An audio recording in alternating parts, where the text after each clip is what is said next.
everybody. Welcome to Philanthropy Asia Summit 2024. Good to see lots of friends here. I see Piyush right in front, always paying attention. Thank you so much, Piyush. We're so happy that you're here as well. Welcome all of you. We're so glad you've made your way here. I know it's been a busy day. My name is Jennifer Lewis, and I'm from Temasek Trust. And I'm Maria Kang. We are delighted to have you here today at the Sands Expo and Convention Center for the 4th edition of PAS. A very warm welcome to our friends who are also joining us online. We appreciate your presence. Now, we also have media in the room for all of you who are interested in that detail. Our media friends are always welcome because we have so much to share. And later on during our sessions, where we have the Q&A, there is the QR code at the back of your badge and also on the tables. So please ask all those questions. PAS is organized by the Philanthropy Asia Alliance that's all about partners in action. So on days 2 and 3 of PAS, we will have partner sessions led by the Abdul Latif Jameel Poverty Action Lab, Bill and Melinda Gates Foundation, Climb Capital, Jolly Bee Foundation, Novo Nordisk Foundation, the Scene Coalition, Cinemas, UBS, UNICEF, the Wealth Management Institute, Wellcome Trust, and the World Economic Forum. Now, we've also got lots of partners who've helped us with the booths right at the back. When you have the time, do find your way there. They are sharing their latest research findings and the latest technologies that they have developed. And the partners that we have here are from Dalio Philanthropies, the KK Hospital, Human Milk Bank, yes, thank you, Dalio, the C6 Energy, Stewardship Asia Center, Yayasan Konservasi Alam Nusantara, and our colleagues from CoAxis. For our overseas guests who flew in just to join us at PAS, we're collaborating with Go Net Zero, a global decarbonization solutions provider to offset your business travel carbon footprint. So please take a moment to scan the QR code, input some of your flight information, and we'll offset it on your behalf. At the end of this process, you will receive a digital certificate to commemorate your contribution. Thank you. Now, why have we gone out of our way to name all our partners? Because partners matter so much to us. We know we can't do what we do alone, so we thank each and every one of you for the opportunity to be working alongside you and to be learning from you as well. So let's get started, and I'd like to welcome on stage the CEO of Philanthropy Asia Alliance, Ms. Lim Seok Hui. Thank you.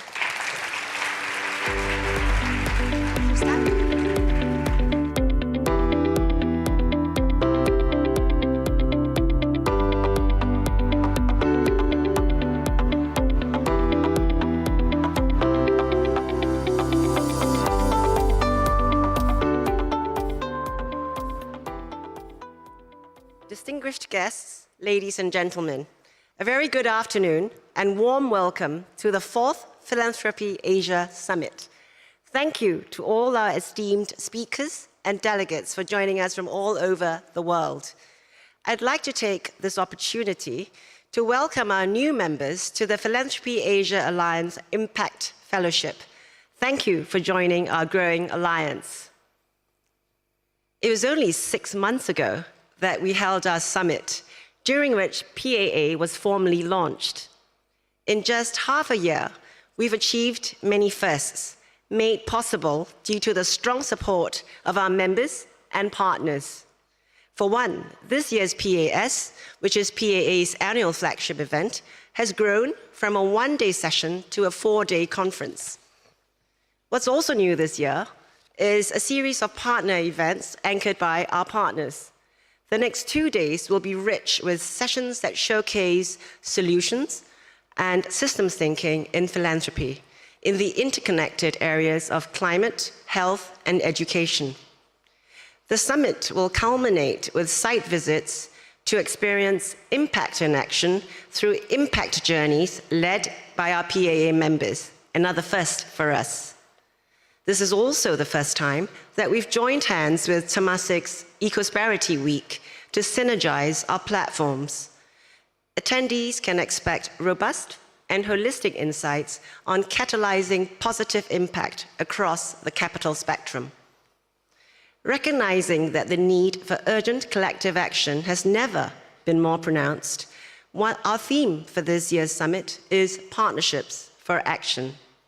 We're shifting the discussion beyond fundraising to spotlighting the possibilities of collective action and delving into the role of public-private philanthropic partnerships or PPPPs for short, in driving real impact. By convening like-minded partners to cross-pollinate best practices between Asia and the world, discover shared interests, and explore new models of collaboration, we aim to collectively advance Asian solutions for global challenges. Over the next 4 days, you will hear from and interact with our lineup of marquee speakers featuring action and thought leaders from all over the world. The philanthropic landscape in Asia is rapidly evolving.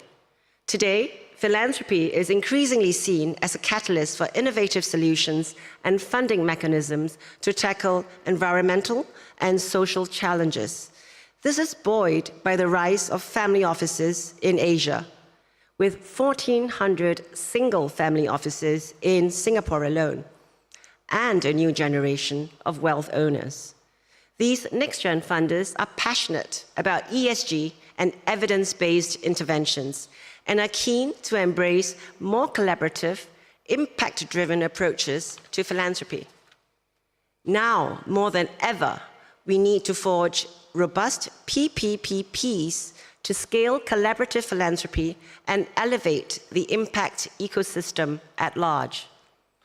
Our partners in the private sector, the corporates, investors, and family offices are pivotal in advancing big bets and supporting high-impact startups to speed up and scale impact.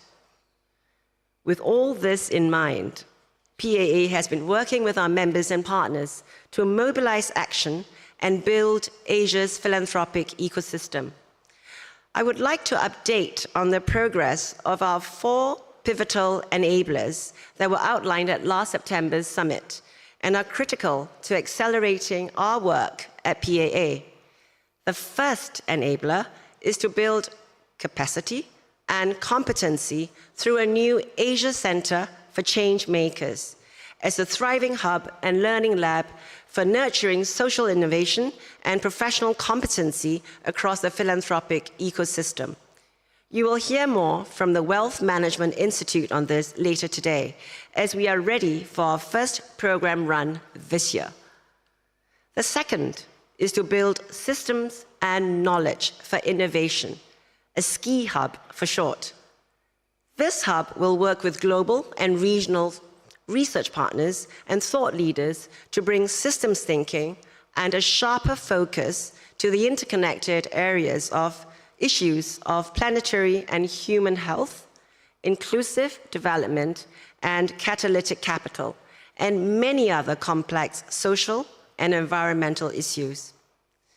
Later this afternoon, we will share updates on the next 2 enablers, building momentum with our Amplifier program and building the infrastructure for an impact marketplace through co-access.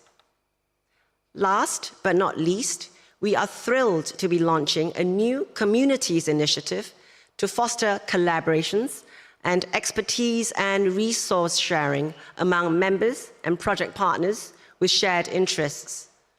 Co-developed with our community pioneers, 3 new communities focused on blue oceans, sustainable land use, and holistic and inclusive education will be launched first, with others in the pipeline.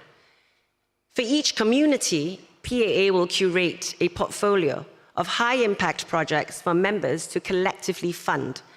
They'll also align on the collective impact framework to measure impact over time.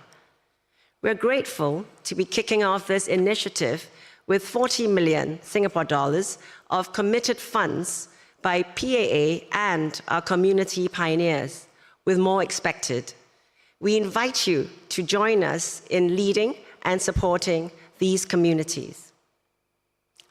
Partnerships make the impossible possible, whether as a funder, community builder, mentor, or program partner. We can all do our part to forge a sustainable future.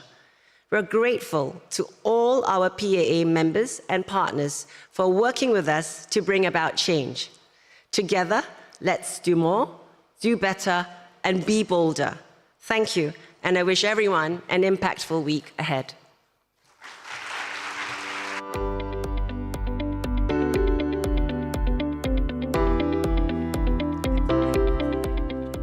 Thank you very much, Sok Hui.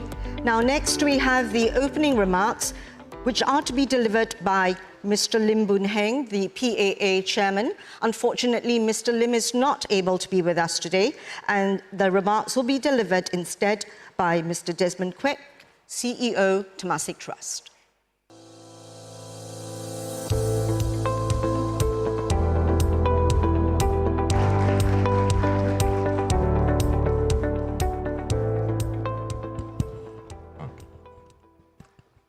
A very good afternoon.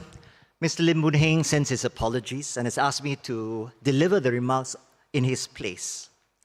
Distinguished guests, excellencies, ladies and gentlemen, a very warm welcome to the 4th Philanthropy Asia Summit. Thank you for joining us from all over the world, in person and online today. Since 2021, the PAS has served as a collaborative platform to catalyze multi-sector partnerships for impact. It has shown us what is possible when we act together, from showcasing game-changing solutions that can repair our planet and uplift communities, to featuring thought and action leaders who have mobilized cross-sector partnerships to deliver transformative impact. This year, the joining forces of Philanthropy Asia Summit and Temasek's Ecosperity Week speak to the synergies of catalytic impact across the spectrum of capital. Organizations who are focused on different parts of the capital spectrum, from commercial capital at one end to philanthropic donations at the other, and all other forms in between, can connect and spark collaborations for good.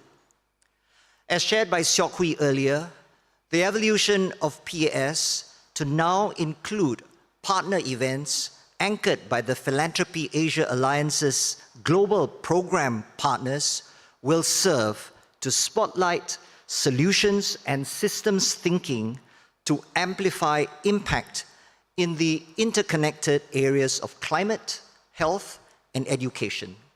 This cross-pollination of best practices is vital and must be strengthened so that we can learn and grow from our collective expertise, experiences, and build on what has already been achieved.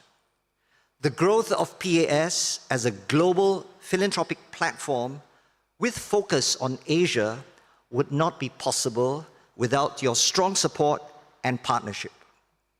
There is a growing momentum of change in Asia. We know that solving for the global climate crisis must involve solving for Asia. Asia is a dynamic and diverse region that accounts for more than half of the world's emissions and 3 in 5 of global population. But based on current trends, the Asia-Pacific will only meet 10% of the 118 measurable United Nations SDG goals by 2030, unless efforts are rapidly multiplied. Much more must be done, and quickly. Yet, it is worth noting that the region has made significant strides towards a net zero future. As examples, China has led global renewable energy production for more than a decade. It is the top producer of solar panels and electric vehicle batteries worldwide. It accounts for more than half of the world's installed wind and solar power. By 2028, almost half of China's electricity generation is forecast to come from renewable energy sources. In India, the clean energy transition is well underway. Renewable electricity is growing at a faster rate in India than any other major economy and currently comprises 44% of the country's total installed capacity. It is also a major hub for wind energy manufacturing. In Southeast Asia, Indonesia unveiled 2 major renewable projects last year.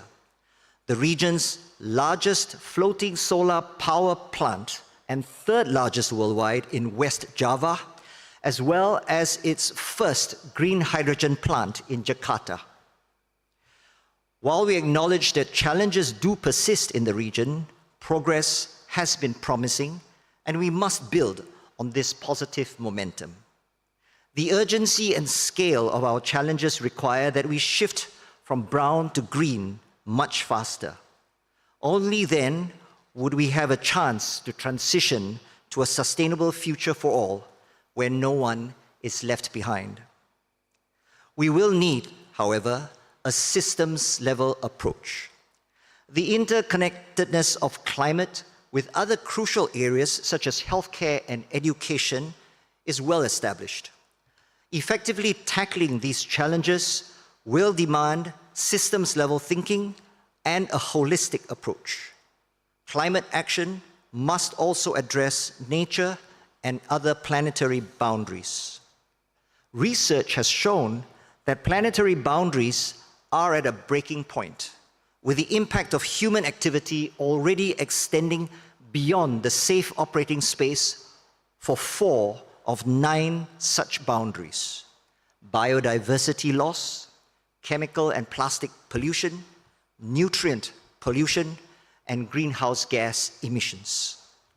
This is unprecedented, and we are in uncharted territory. So my message is this: we must act now, and we must act boldly and tackle our challenges head-on together. So this year's PAS theme is Partnerships for Action. In the 3 Ps of public, private, and philanthropic partnerships that we are advocating, philanthropy is the smallest P. But it is growing in importance as a partner for the other sectors to bring about sustainable change and development. At COP28 last year, the first ever Business and Philanthropy Climate Forum was convened, with more than 1,200 private sector and philanthropic leaders coming together on the agenda of global climate and nature action.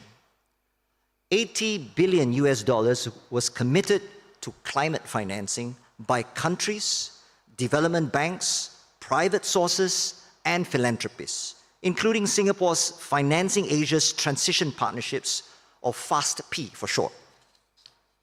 This is a heartening development, and we must do more.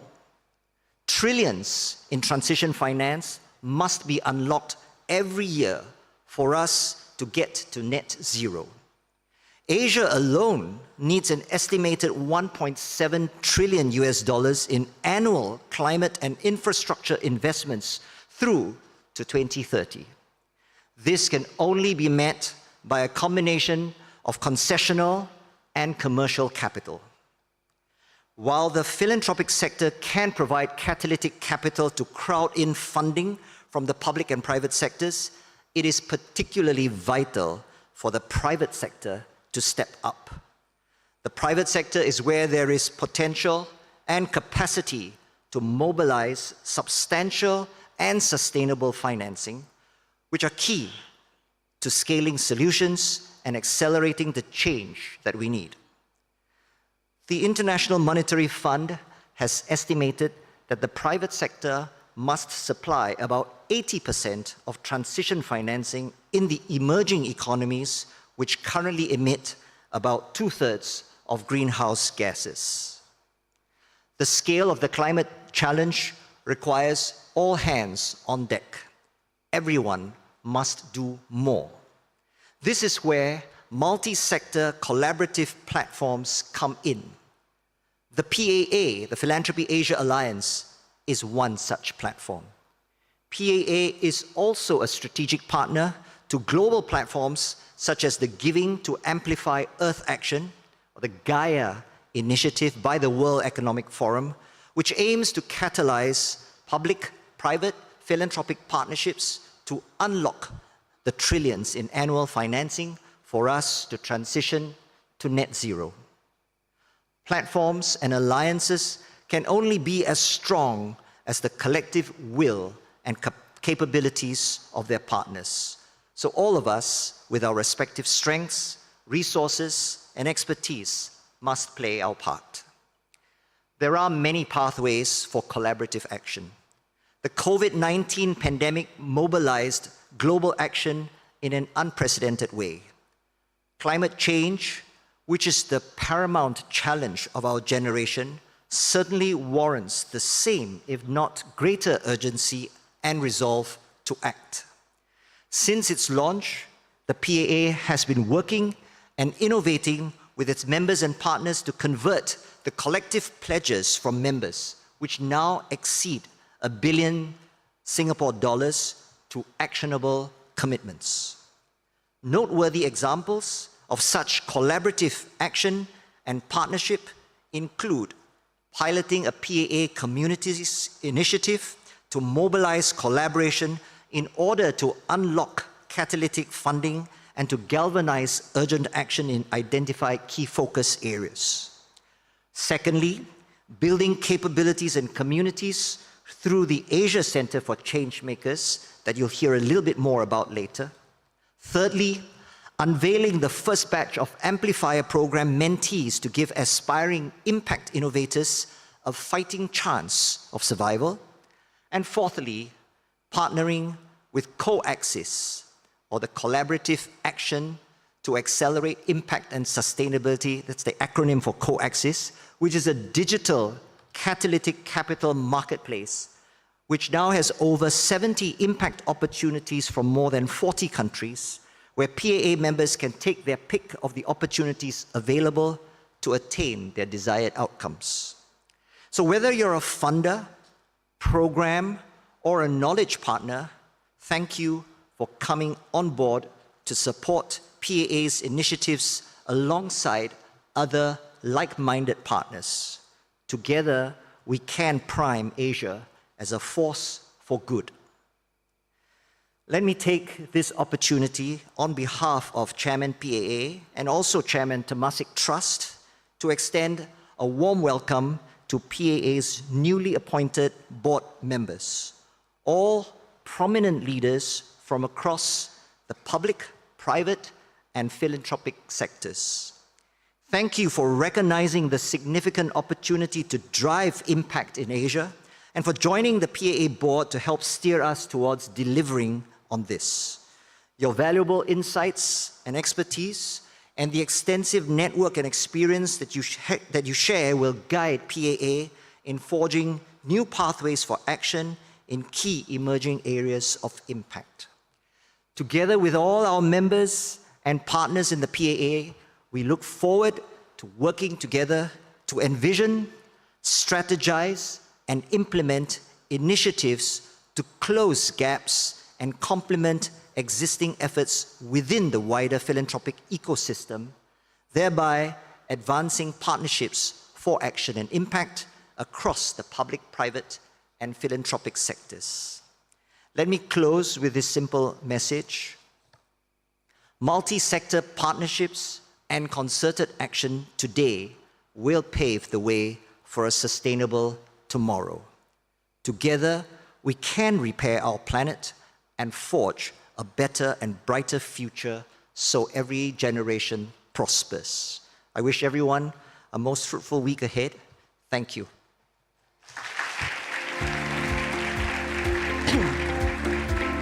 Thank you, DK, for delivering Chairman's message for us.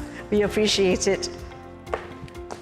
Now, so much of what DK shared as well was about impact and action. For us, action is at the center of everything. And we have a series of impact and action videos with you. The first one features 3 of our partners, and Maria actually has one of them with her. Over to you, Maria. With Meizani from Konservasi Indonesia. It's good to see you again, Meizani. Good to see you.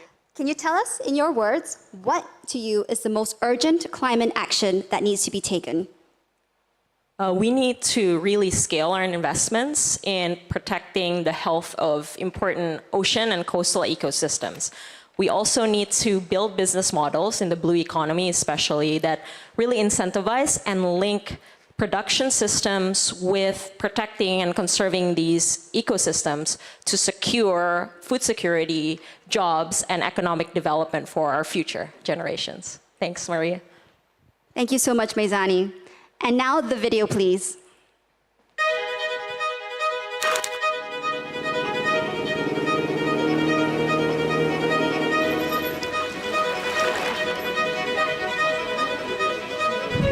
Climate change severely impacts marine life and livelihoods, especially for water-rich countries like Indonesia. Ocean warming, rising sea levels, growing acidity, all lead to reduced fishery outputs and habitat loss. Communities depending on the ocean for their livelihoods are most acutely impacted. Our production model ensures economic benefits from production can be reinvested into marine protection, creating a virtuous cycle of thriving ecosystems, resource regeneration, growth, and commercial yield that is both scalable and replicable. We are optimistic about scaling protection and production model, but we need to work together with partners to amplify this solution in Indonesia, Fiji, in Asia Pacific, and beyond.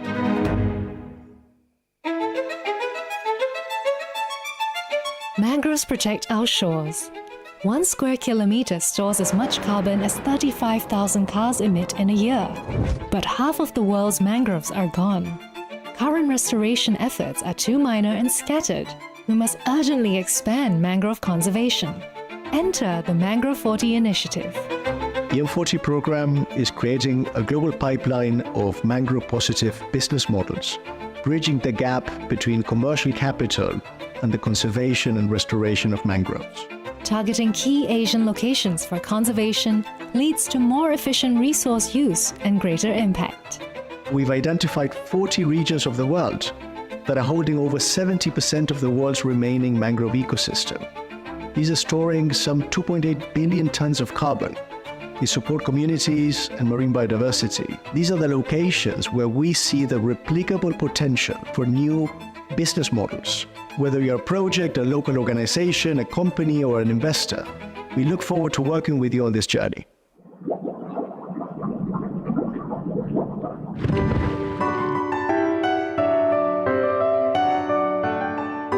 There are millions of species, both known and unknown.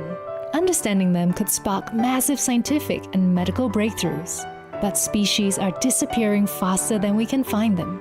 Most marine life remains a mystery. An estimated 90% of ocean species await our discovery. But there is hope. Modern scientific tools allow us to discover species at unprecedented rates. The Marine Biodiversity Survey of Southeast Asia is attempting to establish a biodiversity baseline of the marine species that are living in Southeast Asia. Understanding what exists, what they do, will give us the ability to conserve them, give us the knowledge and the motivation to protect them. 75 Southeast Asian scientists, 200 volunteer citizen scientists, working together to set a biodiversity baseline for crucial marine zones in Southeast Asia, collecting data on regional biodiversity with advanced sampling and detection technologies. So the challenge of estimating biodiversity is that the marine regions are actually very vast. Knowing which areas are richer in marine species give us the material as well as the information for us to formulate conservation strategies specific to those areas. I am Huang Dan Wei from the Lee Kong Chian Natural History Museum, National University of Singapore. I'm Alejandro Litovsky of Earth Security. I'm Meizani Irmadiani from Konservasi Indonesia. We are partners of Conservation International and part of the Philanthropy Asia Alliance.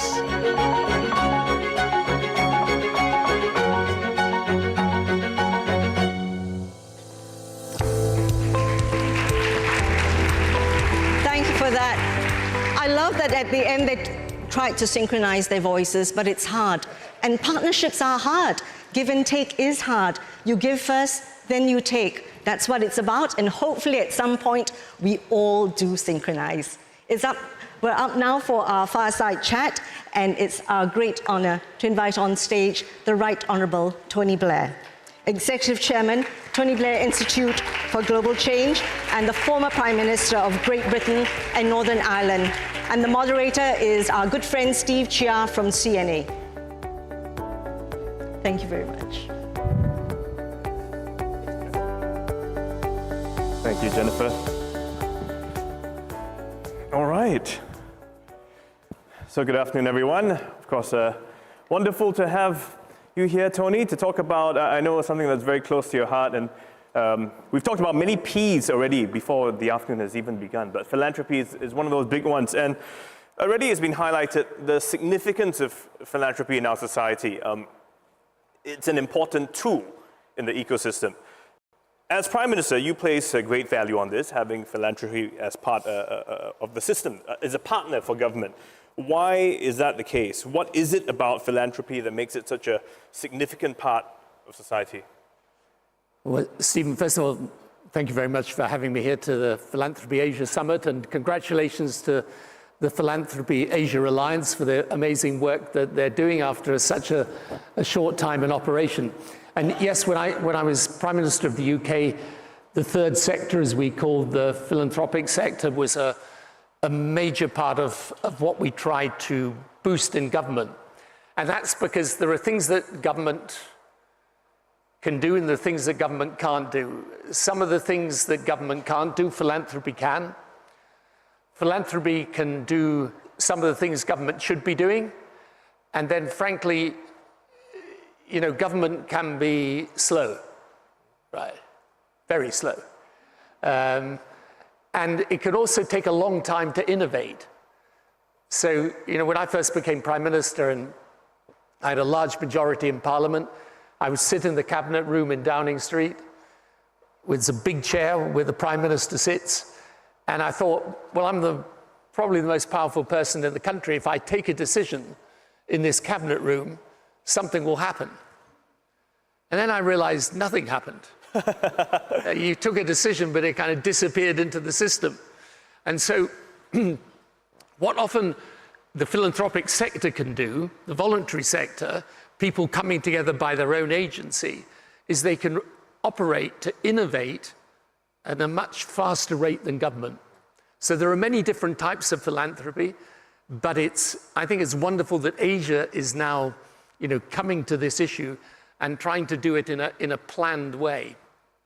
And it's hard, even though you have a plan, and as you've rightfully pointed out, even though you may have had a plan and certain good ideas, things often don't go according to plan. But so should philanthropy be one of those, your partner who can help you pick up some of those pieces on the side, or is it part of the original ecosystem? Should you be planning with it in mind at the beginning? Okay, so I think it's really important to recognize that philanthropy comes in many different shapes and sizes. So you can have philanthropy which, for example, alleviates immediate suffering. And you know, if you have a famine in a particular part of the world, or you've got an immediate crisis, and then there are organizations like the World Food Programme that you might give the money to. Then there is philanthropy which is designed for a specific purpose. So you might give an amount of money in order to cure a particular disease. And then there's local philanthropy. So what Temasek Trust does in Singapore and elsewhere at a local level is, you know, it'll be small amounts given, but they will have an impact in the local community. There are some people in the US today, for example, Mrs. Mackenzie Scott, who, you know, will give money, literally just give the money to certain organizations, and they just hand the money over to them, and those organizations do their work. And then you've got philanthropy which tries to be more transformative, which I think is a lot of what this summit is about. So how do you, for example, help farmers to grow their crops more effectively? Right? How do you improve education or healthcare systems so that the impact is durable? You know, that philanthropy is tougher and more difficult, and probably requires you to work alongside government, because government if government doesn't support that philanthropic endeavor, it's going to become much more difficult to do. So in a way, does that mean corporations, for example, who want to get in and give, they should kind of choose the best model that they think would work for them and the goals that they are hoping to achieve as well? Yeah, it depends what you're trying to do. So if you're working, for example, in the climate issue, and I think as was very obvious from what Desmond was saying, that the big challenge in climate today is how do you help countries transition where they've become very dependent on fossil fuel? How do they transition to clean energy? And then, you know, and my institute works in over 30 countries in the world. By the end of this year, it'll be 40. And, you know, we're working with a lot of these countries on energy transition. It's not just about them transitioning from fossil fuel. It's also they have an additional requirement for energy. I mean, the population of Africa, for example, is going to double in the next 30 years. It's 1 billion to 2 billion people. Now, these people need electricity. You know, we need electricity and power generation today. We need connectivity. If you're not connected to the internet today, your ability to develop is going to be constrained. So the big challenge is, how do you finance that transition and that development? Now, the reality is, I'm afraid, that over the last few years, the amount of climate transition money going into renewable energy projects in the developing world has fallen, not risen. The amount of finance going into renewable energy has increased, but it's often increased in the developed world, right? So if you want to get that climate finance into the developing world, how do you, for example, make sure that those countries have got the projects in investable form so that people can direct the finance to it? Because if the projects aren't investable, then you can have as much private finance swilling around the world as you like, but it's not going to go into those projects. So this is where it's important, the idea of partnerships between public, private, and philanthropic sectors. It's so important. Each has their role to play, but in combination, they will do it far better. So we have a project, for example, to help governments put their clean energy projects in a form in which international investors can go and put their money. But in that case, for instance, did you come up with the idea first and then go to government and say, let me help you on this journey? Because to get everyone on the same page at the same time, it's sometimes virtually impossible. Yeah, no, it's definitely true. But what we did was talk to governments, and they would be honest about their problem. They would say, yeah, we want to transition to clean energy, but how do you finance it? Right, and did you have to, so was the money an incentive to incentivize them in that sense on their journey? Well, if you want to make a project investable, there's got to be a rate of return for the investor. You may have to reform your public utility. You may have to provide a new regulatory framework into which investors come. Right. So these things they're not as simple as, here's a sum of money, let's give it to clean energy. It's got to be actual projects. So one of the things that we work on today is how you bring off-grid solutions to remote areas. You may have solar power or wind power projects that are off the main grid in the more remote areas, but where you can bring electricity to that area. And then if you've got electricity with satellite technology today, you can then bring connectivity. And as I was saying earlier, if you're not connected today to the internet and to the, to the outside world, it's very hard for you to develop. But in that situation, for instance, that we see the problem, we know the need, the government want it too, but then they say, I need help. So your institute, for instance, comes in. Do you then look for more partners who perhaps are in that space of renewable energy or developing, such connectivity, and bring them into the picture so that everyone is then there at the table? Yeah, absolutely. So this is why I think it's one of the benefits of having a summit like this and the Philanthropy Asia Alliance is that there's a lot people can learn from each other. and they can form partnerships with each other. And sometimes people are trying to do the same thing, even in the same area, and they're not working together and cooperating together. And so this concept of partnership is very important. And the other thing I would emphasize today more than ever before is the role of technology. I mean, there are things happening in the technology sector that can allow you, for example, to do a smart grid, that can allow you to, for example, this whole satellite technology and the connectivity it brings is new technology. There are things you can do in education and healthcare today through the use of technology that a few years ago you couldn't. So I think this is where it's important that people are engaging with each other and learning from each other, because by doing that, they're going to have much more impact on the ground. Right, so it really is about the partnerships and the collaboration. Yeah. That's, I guess, a way more effective approach versus going it alone. Yeah, and look, I always say to people that the problem with the political world, I was Prime Minister for 10 years, which is quite a long time to be in government. And I always say to people that the journey in government is you start at your most popular and least capable. And then you end, now you tell us, yeah. And then you end at your most capable and least popular. But by the time you've done your 10 years, you're saying, look, I really know how to do this now, so just let me get on with it. But so the thing is, you learn a lot from engaging in the doing. And the other thing that's really important, I think, with philanthropy is to be prepared to try things. Don't get locked into one model of doing things. And this is why I say technology is so important today, because particularly with generative artificial intelligence, you're going to be able to do things in a way that, as I say, a few years ago, people couldn't even imagine. And therefore, one thing that's really important for the philanthropic sector is to keep an open mind itself as to innovation and new ways of doing things.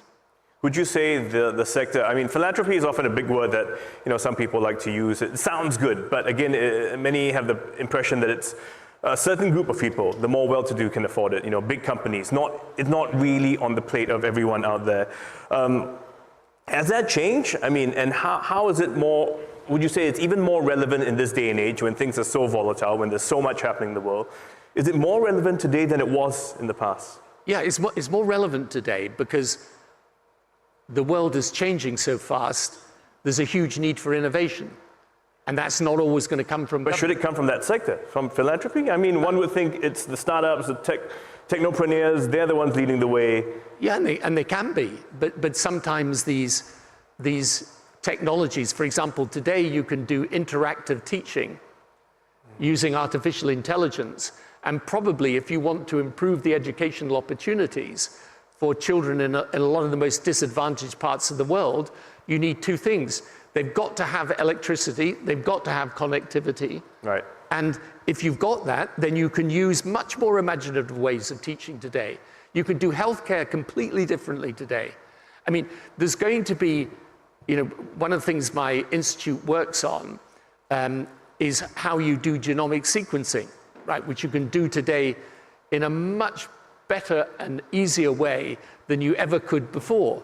You're going to have, over these next few years, partly as a result of what happened in COVID, you're going to have new injectables, new vaccines, new treatments that will be for communicable, but also for non-communicable diseases. Right. Heart disease and cancer are still the biggest killers of people, even in the developing world. You're going to have a whole range of new things. But how do you make those things available to the broad mass of people? Well, the answer is you're going to have to reform your healthcare systems. Philanthropy can play a huge role in achieving that. Okay. So that's the role it plays in having come in to help, I guess, bring what is best, bring the vaccines, bring the injectables to the masses. It should be, but should they also wait till the technology is further down the line and then say, let me put my money there now that I know it actually works? Should they be leading the way and championing and trying? Well, it's a question of what you want to do. So, for example, this is why I say that the thing is, there's a difference between immediate help for people. I mean, you might fund a particular healthcare center, right? And that is a very valuable piece of philanthropy, right? You're giving to a particular thing for a particular purpose, and that purpose is likely fulfilled. But if you're trying to change a healthcare system so that you're switching it from cure to prevention, you know, then you may intervene through the use of philanthropy to help countries build the infrastructure that is necessary, the digital infrastructure that's necessary to change healthcare on a basis that's going to make, you know, in the end, a transformative difference to that country. And these are things that we're able to do today. So I would say that for philanthropy, there are many, many more avenues that you can use today for transformative change than you ever could, even when I left office a few years back. Then on the flip side, what are the limitations? Well, the limitations are very obvious. In the end, there are some things that only government can do. And this is why it's important for philanthropy, if it wants to be in that transformative space, you know, it should have a relationship with government. This is why we work with governments. I mean, my institute works with governments to help them deliver change. Because what I found in government, as I was saying earlier, is the hardest thing is to get anything done, right? And that challenge of governing is, you know, the biggest challenge that a country faces. So you can take two countries side by side. You look around the world today, you can see many examples. One succeeds, one fails. They've got the same potential, the same population, maybe the same resources. What's the difference? It's the quality of governance and decision making. I mean, we're here in Singapore, which is, you know, around the world, people say to me when I meet a president or a prime minister, they say, make me like Singapore. And I say to them, okay, well, I can tell you how they succeeded, certain of the principles. That's the easy part. The hard part is doing it, right? So government in the end has so much more power than anyone else if it uses that power constructively. What philanthropy can do is work alongside government to show it what can work and then can partner it at a local level in order to introduce change. Right. But, you know, you still need government there. And in the end, this is why we talk about this PPP. Yeah, a lot of P's, yeah. Yeah. But why we talk about that is because each has its role. Right. And the reason why it's even more important is because, I think because of this technology angle, because philanthropists will get the technology faster and better than most people in government. Okay. But again, the challenge here is, as you mentioned, government needs to be on the same train, wanting to achieve the same goals. I mean, of course, that is ideal, and that will help the relationship work better, because otherwise you're less, well, we call it public, private, people, the 3 Ps, but if you don't have 1 P, then you're, 1 P short, and it doesn't quite work, you know, unless all the Ps are on board, right? Something like that. It's of course, look, it's... Can philanthropy also lead the way instead of waiting for governments? Can you use that? I know I did kind of ask you this before, but to sort of, because for people here who want to do a project, they want to work on something, but can they be the one to start to champion the cause and go to governments and then bring them on board? Or is it often the other way around? No, I think it usually is that way around, that philanthropy will spot a particular issue. I mean, like we've just been seeing now with the blue economy. And here's something that's very important, which I thought came across in those videos and in the interview. I think the best philanthropy is the philanthropy that in the end is sustainable over time even when the philanthropic dollars stop. In other words, it introduces systemic change that means that even when philanthropy has moved on, the thing is self-sustaining. In a lot of the governments I work with, I always say to them, your ambition should be to say goodbye to the donor community. Right. And to say goodbye because you've created the independent means of sustaining what the philanthropy at first came in to do. And therefore, it will very often be philanthropy going to government and saying, here's a different way of doing it. I mean, I come across, we got projects at the moment with island states that are used in sunny climates, right? So they've got virtually unlimited capacity for solar power and island states for wind, right? And they're using heavy fuel oil for their electricity generation, which, by the way, is very expensive. Right. Going to them and saying, here is a way that through a combination of philanthropic support, maybe some concessionary capital, and some regulatory change within government, you can change your energy system, make it clean, but also reduce costs for consumers. Then it's sustainable. Then you're going, and also it's important when you're doing philanthropy to do it in a way that the government feels we're actually benefiting our people. You know, this is, and frankly, that it's going to be politically beneficial. So in a way, you're creating a win-win situation for both sides. And should they, are you then telling companies that when you go in with your funds, your dollars and cents, you know, that you should also be working yourself out of a job, so to speak? That is the ideal. Because otherwise, many countries do become dependent, and that becomes a regular source of. I think it's the ideal thing. And also, you know, for the company itself, I mean, companies have got to, you know, they've got to pay attention to their own business. So for companies, if they're going into a situation where they maybe go in with the desire to be socially responsible, but if they create something that's of lasting value, that's the best thing. Does it always work?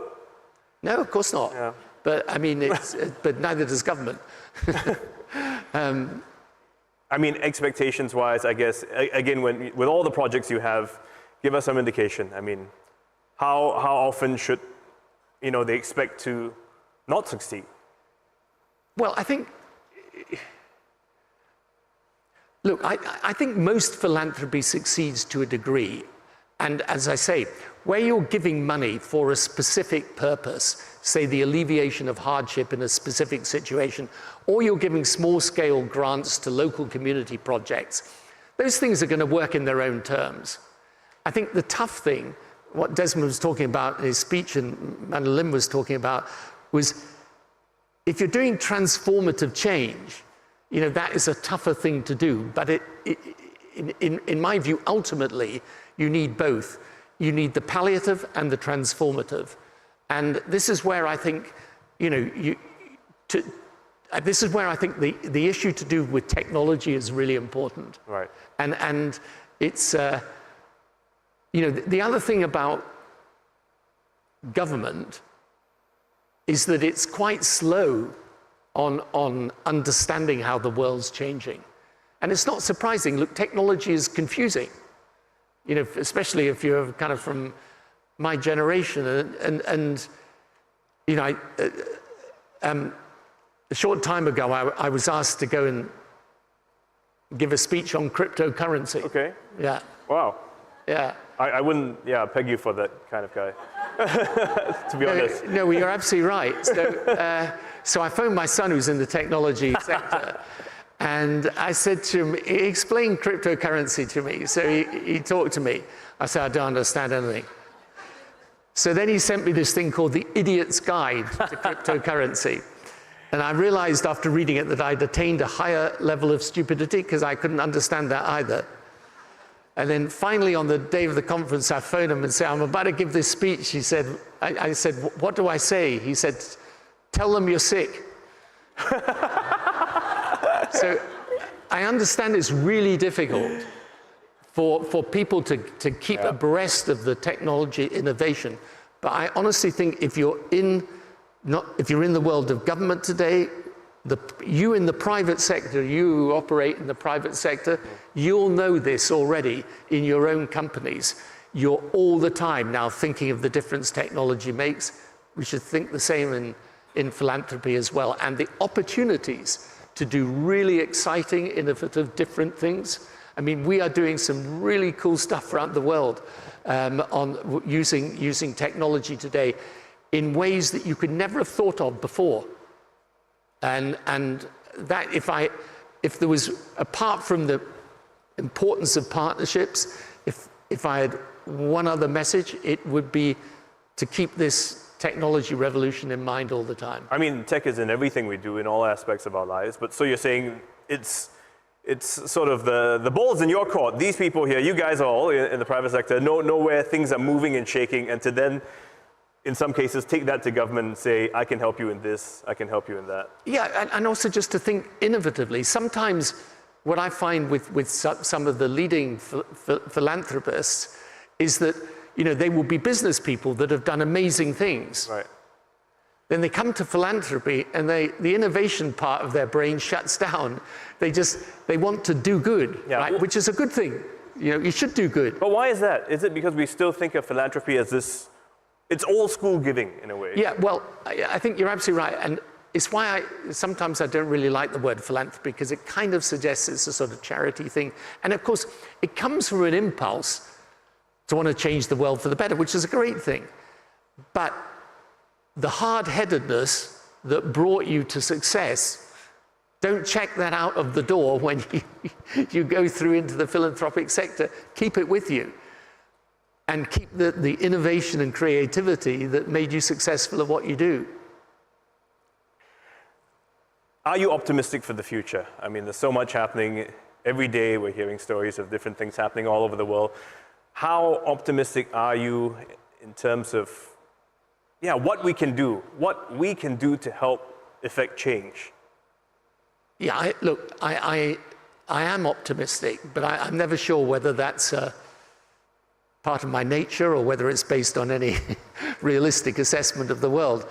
And there are lots of things not to be optimistic about at the moment. But no, I am optimistic, because if you take a step back, just remember, if you think of the numbers of people dying from preventable disease, it's fallen significantly. If you think of the numbers of people lifted out of poverty, particularly here in Asia, over the last 30 years, it's been dramatic. Never happened before in human history. And we have the opportunities today, particularly through technology, to effect massive change.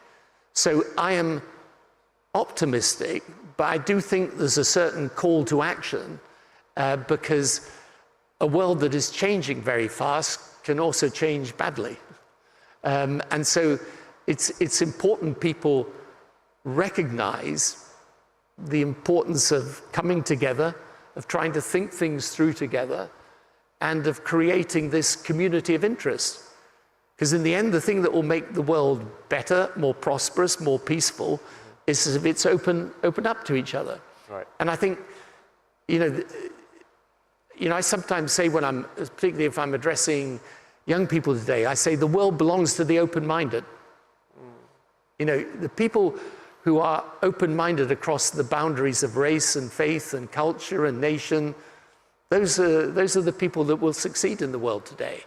And that's why education is so important. What does education do? It opens your mind. And we have the opportunity today to make transformative change.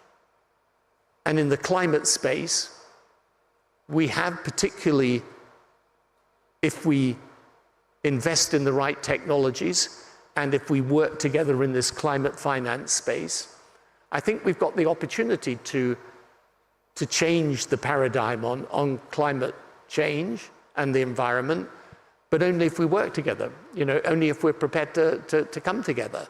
And the whole, the fact, I think a few years ago, I think if you talked about having a Philanthropy Asia Summit, people would have looked at you rather curiously. This is the fourth one, I think. Is it the fourth one we got now? Yeah. So, you know, this is the way the world's changing. It's a good thing. It's a very positive thing. And I'm basically optimistic about it because events like this show you that there is a considerable desire, you know, amongst the broader population to not just to do well, but to do good. And to do good for each other. I mean, it's all about the people, everyone in the room. It's those relationships and those ideas that if we come together, we can therefore be partners in action. Yeah, I think this is, look, when you look at the big global issues that have been in the last few years, the pandemic, you know, climate change, all of these things in the end, we can only resolve them together. And if we don't, we'll all be worse off. And that's a great lesson for the future. Ladies and gentlemen, Mr. Tony Blair. Thank you very much. Thank you. I'll just stand. Thank you very much, gentlemen, for the sharing. And Mr. Blair, we're glad you didn't call in sick and you are here with us today. Now, for the next segment, please join me in welcoming Ms. Dawn Chan, the CEO of the Center for Impact Investing and Practices. Dawn?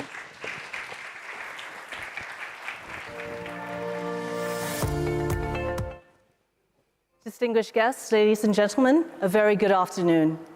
The Right Honourable Tony Blair very eloquently described the role that philanthropy and technology can play in solving the sustainable development challenges that we're facing today.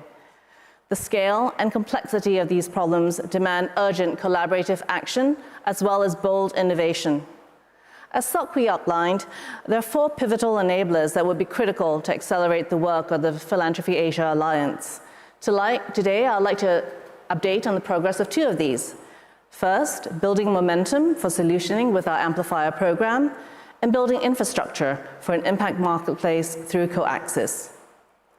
Now, about 25% of the US $1 trillion impact assets under management are being deployed in Asia. This is far below the proportion that Asia represents globally, whether you're talking about percentage of the world's population or the percentage of global emissions. Early-stage impact ventures in this region have great ideas and drive, but frequently they lack the momentum to survive the valley of death and get to commercial stage. Startups need continued support and access to resources at all different stages of the growth cycle. They also need access to different pools of capital, and that's where philanthropy and catalytic capital can play a role. And we need these innovators to survive and thrive because they create the solutions that the world needs today. Now, to support and scale impact innovators in Asia, PAA has partnered with the Center for Impact Investing and Practices to launch the Amplifier program. We're very grateful to the MasterCard Center for Inclusive Growth, a PAA member, for stepping up as the impact innovation partner for the Amplifier. Thanks to their generous support, Amplifier mentees will receive up to 250,000 Singapore dollars as part of the program. They will also access mentorship and expertise from industry veterans to accelerate the growth of their groundbreaking solutions. Amplifier has only been made possible through strong support and active participation from over 30 industry partners. These include funds, law firms, family offices, and consultants who have joined hands in this effort. I'll also like to thank the nearly 20 industry experts who have devoted time and their insights to select this first cohort of Amplifier mentees under the theme of climate and nature. We'll now like to play a short clip introducing you to this first batch.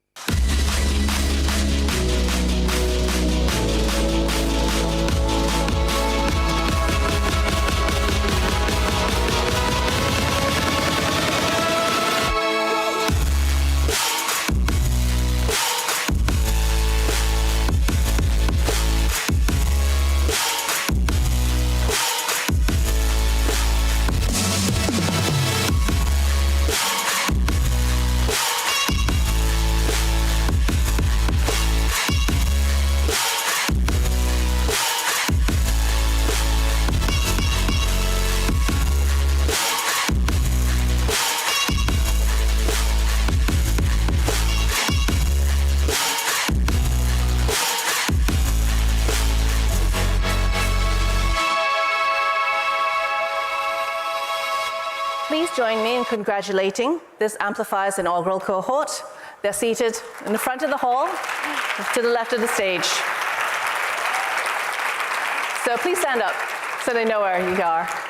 So they represent a range of innovative solutions to address the climate problems in Asia today.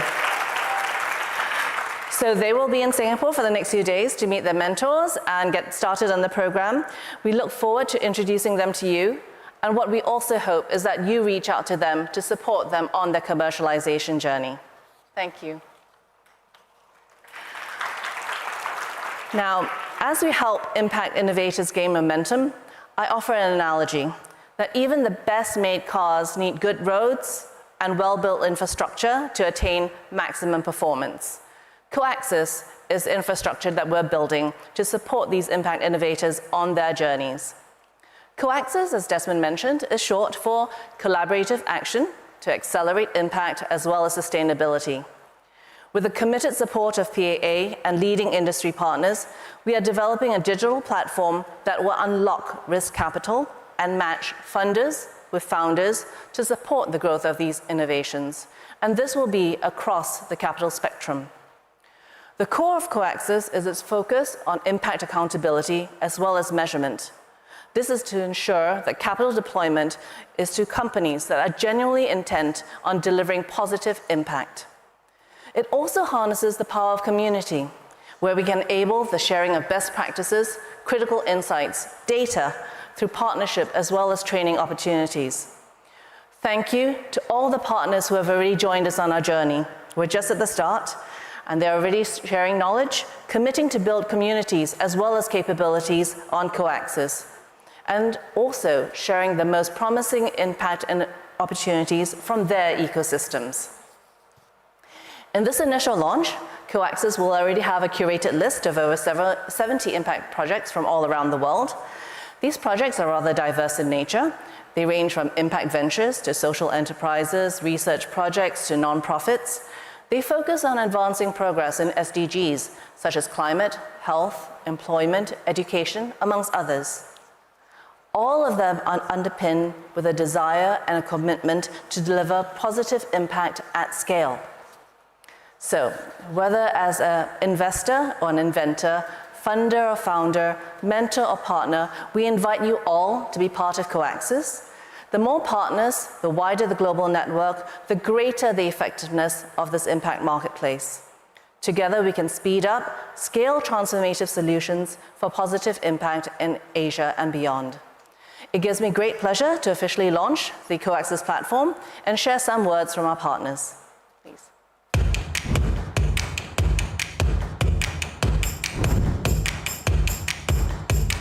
Think about being able to develop a philanthropic API across the region, across the country, across different segments of demography. It really hasn't been done before globally, not only from the institutional segment of things, but also from the overall grassroots segment of things.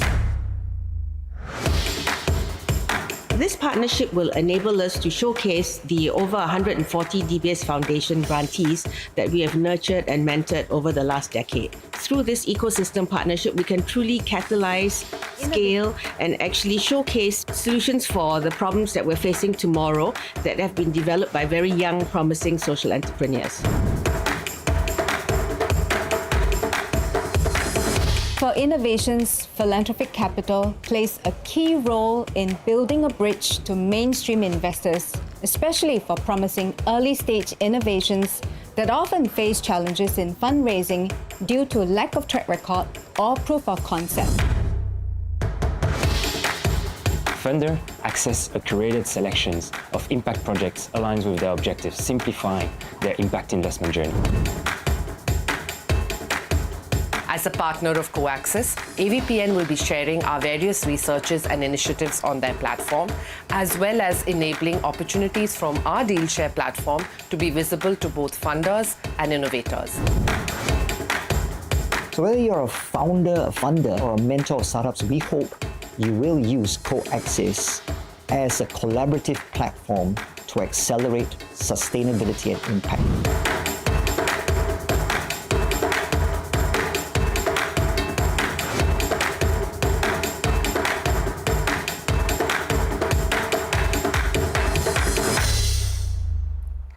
Thank you. The COAX's booth is at the back of the hall. We invite you to visit, sign up, and join us in our journey. Thank you so much.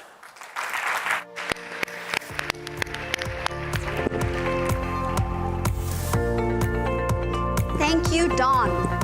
And next, for the session on perspectives, I'm honored to introduce to you Dr. Regina Dugan, President and CEO of Welcome Leap. Dr. Regina will be sharing more with us about Leap's lean, swift, and bold approach to health innovations. Dr. Regina, please. Thanks, Maria. Thank you, Maria. Thank you. The last 4 years have laid bare just how much work we have to do in health, in social justice, and in care for the planet. They have also revealed the difference a single breakthrough can make. The mRNA vaccines are one of the most important scientific advances of our time, and the pivotal investments that enabled it were made by a little agency called DARPA back in 2010, when there were more critics than believers.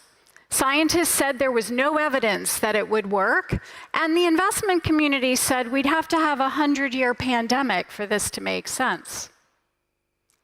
Now, few remember that moment now, but I do, because I was there. We need more of these kinds of breakthroughs, and we need them faster. The question is, how do we get them? Fortunately, history has given us a guide. In 1957, the Soviet Union launched a beach ball-sized satellite called Sputnik, and it rocked the United States.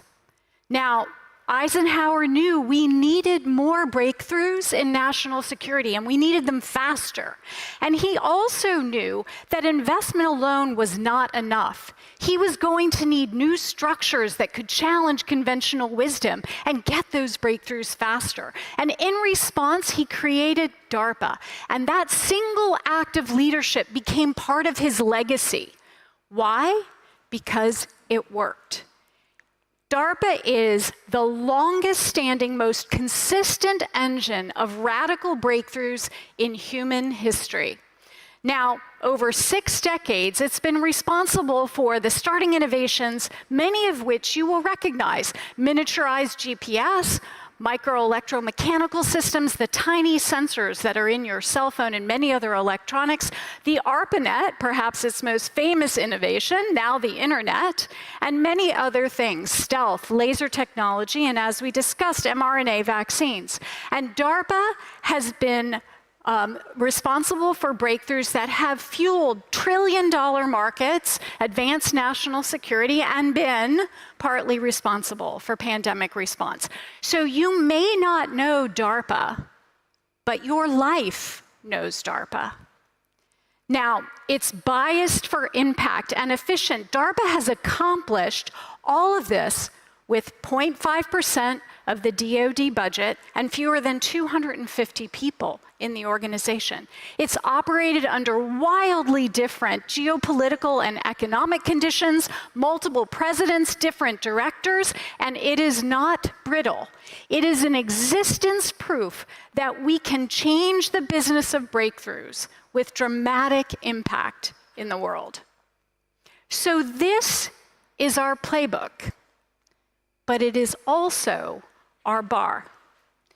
We should expect nothing less than these kind of results for investments, including philanthropic investments focused on the global challenges of health, education, climate change. Welcome took up this challenge in forming LEAP, and indeed, Welcome LEAP is the first ever global version of DARPA. After all, threats like pandemics or climate change don't honor borders on a map. Now, we started with human health, and 3 years ago, we didn't know if it was possible. We didn't know if we could do it on global scale. Now we know we can. So how does it work? We systematically stack the odds in favor of breakthroughs. So Any DARPA or Welcome Leap effort, in it there are hundreds of small decisions that we make necessarily to be effective. It's partly finesse, it's art, it's scientific context, it's a bit masterclass work, but there are a few enduring principles. First, all programs must have an ambitious and also testable goal. It must be possible at the end of the program to tell whether you succeeded or failed. And we do this by having a demonstration at convincing scale. And then we network together temporary project teams from around the world to create a global orchestra with a strong conductor. Projects and program directors are time-boxed for 3 years, and this creates a sense of urgency and a willingness to clear obstacles. Strong program directors design and lead these programs, and they have key decision authority. Because what we know is that consensus-driven decisions are inherently risk-averse. And then we have to generate a sense of momentum, move fast, and iterate like hell. Proposal to funding decision for us is 30 days. We use contracts instead of grants because counterintuitively, contracts actually allow us to take on more risk and adjust the teams and the effort as we go on. But when you roll all of this up, what it really means is that you dare to have a point of view and you play to win. There is no sense in these programs of playing to not lose. Now, let me give you an example of what that means. Now, we know mRNA technology has demonstrated our ability to change the timeline for developing and delivering a vaccine. We also know that access is uneven and not economically sustainable. So we asked, what if we could build a global network of living biofoundries with distributed multi-product RNA-based manufacturing, each biofoundry capable of producing multiple RNA products? What might that look like? Well, in non-emergency times, such a system would meet local demand for treatments ranging from cancer to flu or dengue. It would grow exponentially the number of new biological products per year and catalyze regional economic opportunities. And in an emergency, this same network of manufacturing facilities could provide the globally distributed surge capacity needed to respond to a pandemic and make 20 billion vaccine doses in 1 month. Now, we've launched 10 programs with this kind of boldness in just over 3 years. We have put $500 million in commitments to work in 28 countries, and the results are coming. Now, HC, these slides are for you. Programs like HOPE, which asks, what could we do with bioengineering to solve the organ donation gap? Now, what you see here is bioengineered tissue that has been vascularized and connected to the blood system of a mouse. Our goal is to demonstrate 10% restoration of kidney filtration. Why? Because 10% restoration is sufficient to remove someone from dialysis. And such an advance has the potential to save 200,000 lives per year and 57 billion in dialysis costs. Now, we also know that a child's brain is their future. In our first 1,000 days program, we ask, what if we could assess and promote a child's cognitive health before age 3? And in 2.5 years in this program, we have demonstrated that new tools measuring synchrony during play interactions can predict with 90% accuracy whether an infant is at risk for cognitive development. Now, we are aiming now to build scalable, community-based capabilities to measure and promote this early cognitive development, we hope first here in Singapore. Now, these efforts are multidisciplinary, multi-organizational, global, and collaborative, with teams working together to accomplish more than they can achieve alone. And the most common question that I am asked is, how do we choose? We intersect what matters with what is possible. Perhaps not yet proven, but possible. And we do this using an architecture that was developed by Stokes in 1997, and he describes different models of innovation. Let's start. Upper left, he describes curiosity-driven innovation. This is high basic science, but with no particular application in mind. This is optimized to increase knowledge. He called the lower right-hand quadrant the profit-driven or product-driven quadrant. This is optimized to return on investment. There's less basic science in this quadrant, but a very specific problem or capability I'm trying to solve or create. The upper right-hand quadrant is mission-driven. Here, there are specific problems I'm trying to solve, but I cannot solve them unless I reveal the underlying basic science, so-called basic science that is use-motivated. And what Stokes argued is all the breakthroughs happen in the upper right-hand quadrant. Now, you'll note he didn't name the bottom left-hand quadrant. That's the quadrant of quiet desperation, where the science doesn't really matter and no one cares. Now, what we say is all the epic shit happens in the upper right-hand quadrant, and the lower left-hand quadrant is just shitty in an epic way. Now, unfortunately, many organizations navigate themselves to the lower left-hand quadrant in the name of risk reduction. And what they miss is losing the inspiration of the teams who are switched on in the upper right-hand quadrant in their quest to solve a problem and serve a mission. Now, when you recognize you have to be in this upper right-hand quadrant, you begin to organize differently. You network temporary project teams, and you move fast and iterate. Now, most funding organizations would select performers only in their home country, and then have them operate independently for the duration of the project. We pull from a global set of performers to increase the pool of ideas and talent. And then we make, perhaps our most important move, we network them together, focus them all on the objectives of the program, orchestrate their activities, and maximize the potential for a breakthrough. This is what our network looks like in just over 3 years. It's a global network, and each network itself is dynamic and unique in time to the specific program's needs and goals. Now, the normal timeline from receipt of idea of proposal to funding decision is 12 months. Now, we make funding decisions in 30 days. And in the same period of time that most are waiting for a decision, we've built a network and we're yielding milestones of progress. Now, to accomplish this, you have to get a lot of obstacles out of the way. And one of the most significant ones, unfortunately, is contracting. And to solve this, we created a single global contract, fair, even-handed.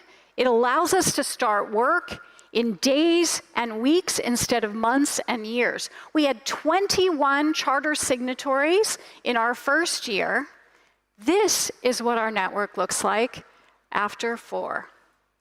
Now, it keeps growing because it is necessary to bring them along into the network. You don't have to be part of the network to apply, but if selected, you must sign the same contract. Now, that's a lot of what we do and how we do it. But I want to spend just a few moments talking about what it feels like when it's working. And I want to use an example from one of our programs in utero. Now, one baby dies from stillbirth every 16 seconds in the world. We lose 2 million babies a year to stillbirth. This is a photo of baby Grace. Her parents, Shiban and David, have shared this picture because they want Grace to be talked about, to help destigmatize stillbirth. They want Grace to help change the widely held misconception that stillbirths matter less than other deaths, or that stillbirths cannot be prevented. We tend to pretend that stillbirths are somehow an acceptable attrition in reproduction, but only 7% of stillbirths occur in babies with a genetic or a major structural abnormality. In the remaining 93%, babies are normally formed. In the US, the number of stillbirths has been static at 12,000 per year for the last 2 decades. That's 10 times the number of children who have died from cancer. Now, every child death is a tragedy, but since 2015, the US National Institutes of Health has invested $28 billion in preventing childhood cancer, and by contrast, only $10 million has been spent in stillbirth-related projects. So it's no wonder that the tools we have for antenatal care have remained largely unchanged since the beginning of the 20th century. We have a blood pressure cuff, a tape measure, a dipstick, and sometimes an ultrasound. The human placenta is the only organ that routinely comes out of the human body, and yet we know almost nothing about it. 40% of stillbirth can have a placental abnormality. Now, when we work collaboratively across disciplines, we start to get answers. The first paper published in the In Utero program was in Physics Today. Why? Because this is a synchrotron CT image of the tree-like branching fetal vasculature in a placenta. And the vessel indicated here with an arrow is what we can see with the naked eye. And it's what's drawn in every cartoon drawing of the placenta. But reality is much more complex. Now, we are going to change the landscape of antenatal care. These are absolutely new results. What they show is that we can detect fetal growth restriction, which is a very high-risk condition and predictive of stillbirth. We can detect it pre-symptomatically through a maternal blood sample. Now, some circulating proteins are upregulated, some are downregulated. Together, they form a fingerprint of risk. And if early results hold, it will be possible not only to assess fetal health, but also placental health, essentially performing a liquid biopsy of the placenta from that same maternal blood sample. Now, that's a far cry from a tape measure and a dipstick, and it's about time. Now, this is what's possible, intersecting with what matters. And this whiteboard is from a single hospital in Uganda. In a single month, May of last year. MSB and FSB are types of stillbirth. ENND is early neonatal death. Now, I want you to take a moment to let this register. In this hospital, 3 babies die a day. This is the human side of our need for breakthroughs. And I should be clear, this work is really hard. Doing this type of work is difficult. It is intense, it is fast, it is demanding, but it is worth it because it works.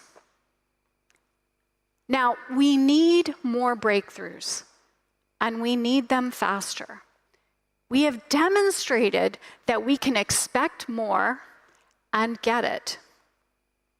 We built Welcome Leap to harness the urgency, the global collaboration, and the focus that humanity needs. But we also built it because there's something else we need, and that is hope. We have an entire generation, perhaps multiple generations, disillusioned by institutions telling them to expect less, to set their sights lower, to accept how things have always been done. They deserve somewhere to put their faith. Our mission must be to reward that faith, not with promises, but with progress. And we do that one breakthrough at a time. Thank you. Regina, thank you so much.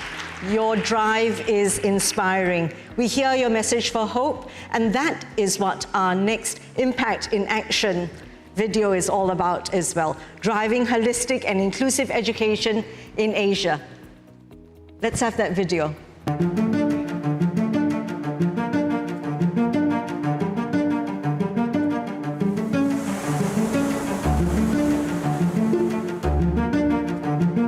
Investment in quality programs for disadvantaged children yield 13% annual returns, leading to improved education and health, higher parental employment, increased economic productivity, and reduced healthcare costs. Low-wage migrant workers often rely on unregulated home-based childcare, where safety and teaching standards vary widely. In Vietnam, the public childcare is for the children over 18 months. With the 6-month maternity leave policy, the female factory workers must return to work when their baby are only 6 months old. It's far too young for the public kindergarten. One Sky's program drives scalable systemic change through public sector collaboration. It aims to elevate the quality of care and early education for 4,000 independent providers through a pilot evidence-backed curriculum. One Sky will equip Vietnamese public sector trainers to implement this program.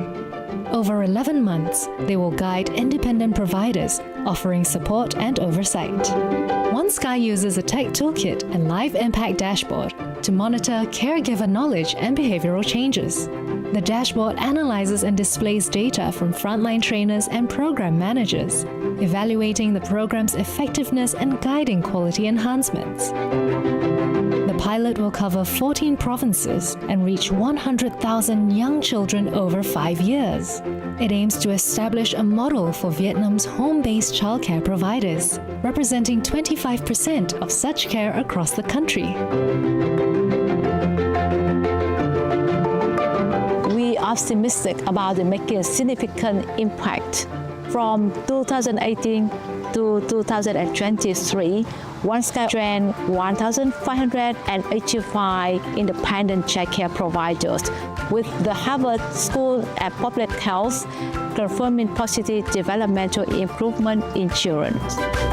I am here from One Sky, part of the Philanthropy Asia Alliance. For a brighter future with us today. Thank you very much to One Sky, a great partner, full of impact. And next up is Miss Solina Chow, a good friend of PAA. Solina, we'd love to hear your perspectives.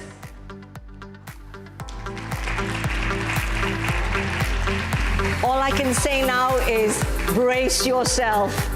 Come on. All right. Well, I felt like I got a short end of the stick because I have to, talk after Regina. That is like very, very intimidating. Well, thank you for the kind invitation to the conference, and a very good afternoon to you all. Madam Ho. It was a great honor to have this opportunity to share with a tribe of like-minded people perspectives and efforts that frame our mission. We all believe doing good is important to the future. But please forgive me for the grim slide. But I thought now it looks better, a little bit better than the placenta that Regina showed. Well, my session, I chose this slide because my session, I thought it was scheduled for 3:30. My team feels that a shocker slide could be a good pinch to get the audience out of any food coma. So quick something about me. My name is Solina Chow, born and bred in Hong Kong. Myself in 4 words: Christian, I'm a Christian, I'm a learner, try to be a learner, I'm a traveler, and I'm an enthusiast. One-liner about Horizons, of which I'm a co-founder. We are not a fund. Team Horizons' mission is simply enterprising science and technology for yield and impact. Well, everybody loves the idea of kindness and like to see ourselves as a kind person. So can you imagine who is the kindest person you know? Are you kinder than he or she? Well, for me, my life partner, Mr. Lee Ka-shing, is the kindest person I know. He believes smart is a subset of kindness. A smarter world is definitely a better world, but a kinder world should be even better. For the past 20-odd years, I have served at his pleasure for the foundation he founded, which he endearingly referred to his third son. Last year, I asked Mr. Lee this question. Amongst your lifespan of achievements and experiences, what would you wish to unlearn and relearn? I was totally shocked with his response. He said, if I could turn back time, he wouldn't have structured his charitable foundation as is now. Because for the hope of accumulating a pool of capital and distributing it to causes through generations just will not match the pace of need in this fast-changing and disorientating world. He feels compelled to reconceptualize the role of philanthropy to be a better steward of wealth. Hence, since 2023, we work along a two-pronged approach. The first prong rides on Mr. Lee's belief that legacy is not destiny.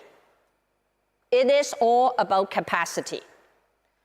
The foundation has been the exoskeleton support for a wide range of kindness intervention projects, which Mr. Lee has been supporting for over 30 years and is still continuing.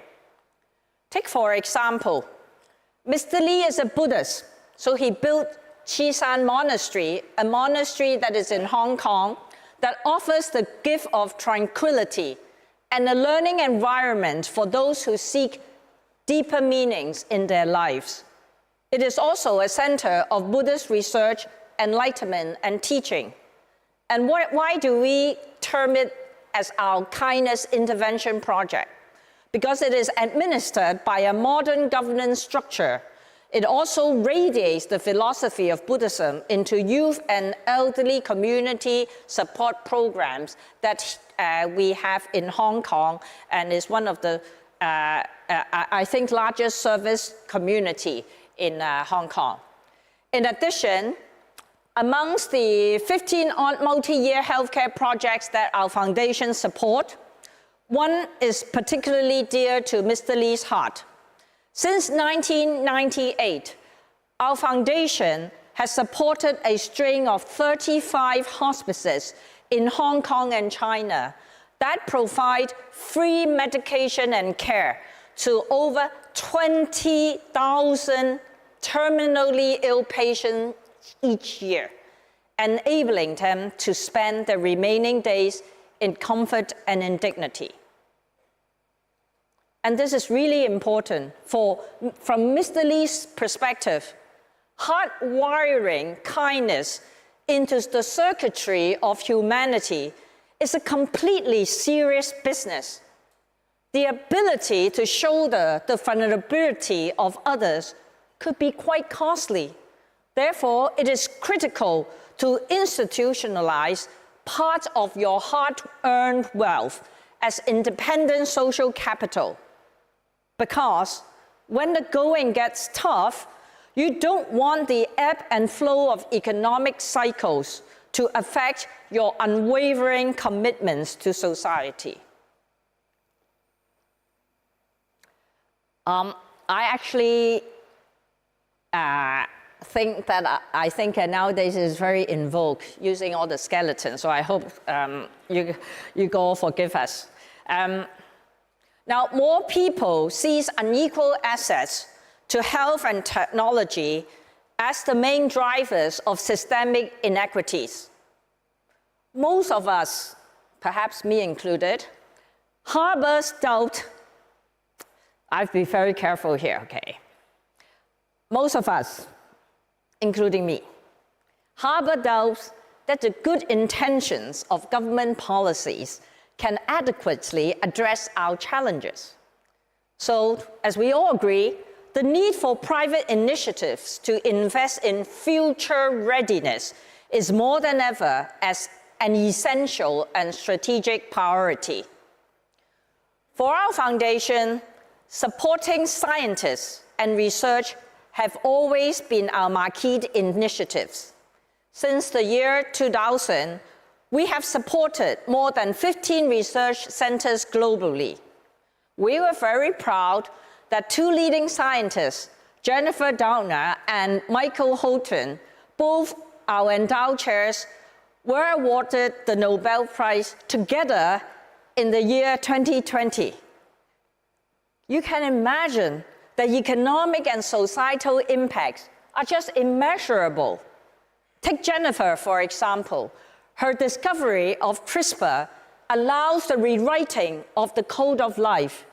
Her institute, IGI at Berkeley, has spun out 21 companies within 9 years, raised over $3 billion capital, and was responsible for nearly 15% of all UC Berkeley's patents.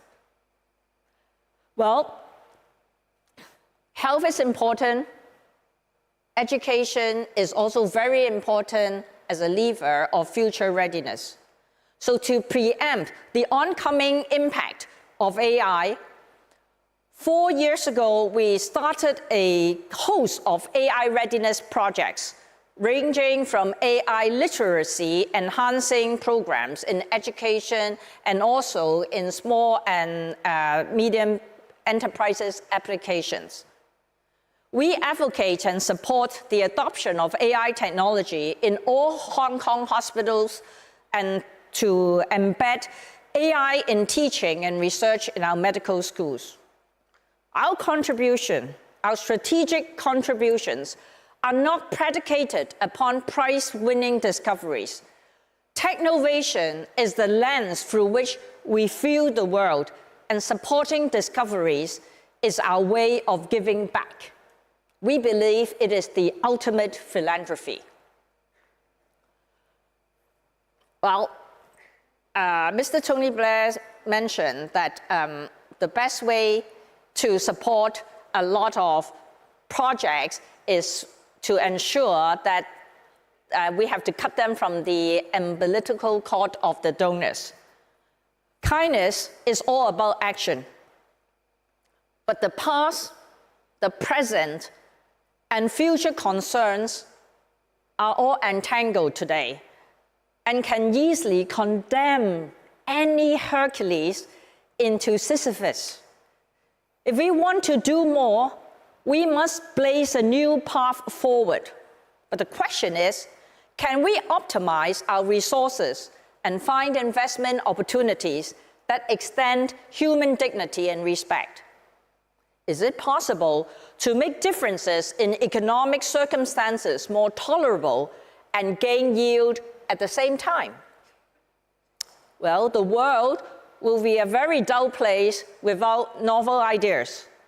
The good news is, not only did we identify many like-minded founders who creatively found a trove of practical solutions, and it makes our whole portfolio in this sector exceptionally hot and enjoys many interesting valuation and exits.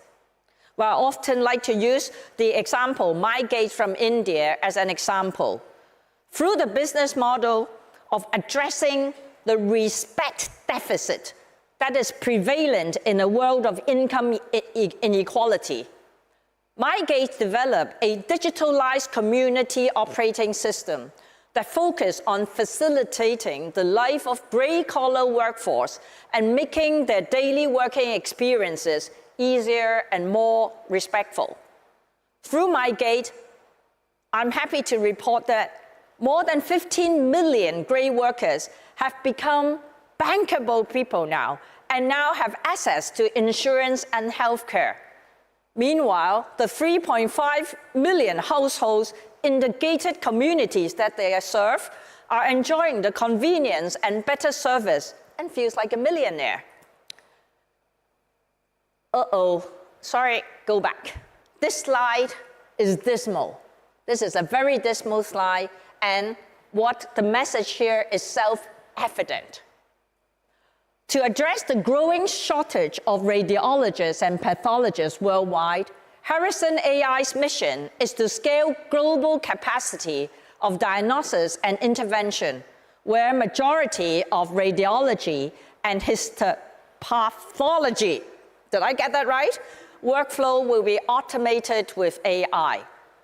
It already has full regulatory clearance in 40 countries and is proudly serving hospitals in US, UK, Europe, India, Hong Kong, Australia, and in Singapore.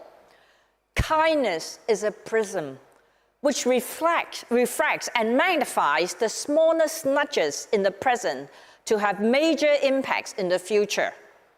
Well, not only could it be interesting, it is also investable. We participated in both companies at the seed stage. Their impact in society is self-evident, and we are confidently optimistic that their exits will bring us interesting yields. The new age of philanthropists, DNA, requires us to be change agents, social entrepreneurs, and community partners. We need to earn it, we need to give it, and we need to encourage it. Well, I know most of you are already doing it. I can feel the interbrain synchrony in this room already, blushing, thinking how we should participate more. But it is now the time to accelerate. We should proactively seek out opportunities to act out who you are, a hyper, resourceful, and responsible citizen who could meet unmet needs. Following this line of thought, and with Mr. Lee's encouragement, we have tuned our MO now into a tax thyself model. Upon every successful exit, we will immediately distribute a portion of the proceeds towards medical and education initiatives, community projects, and more women-centric projects, a focus which is very dear to my heart.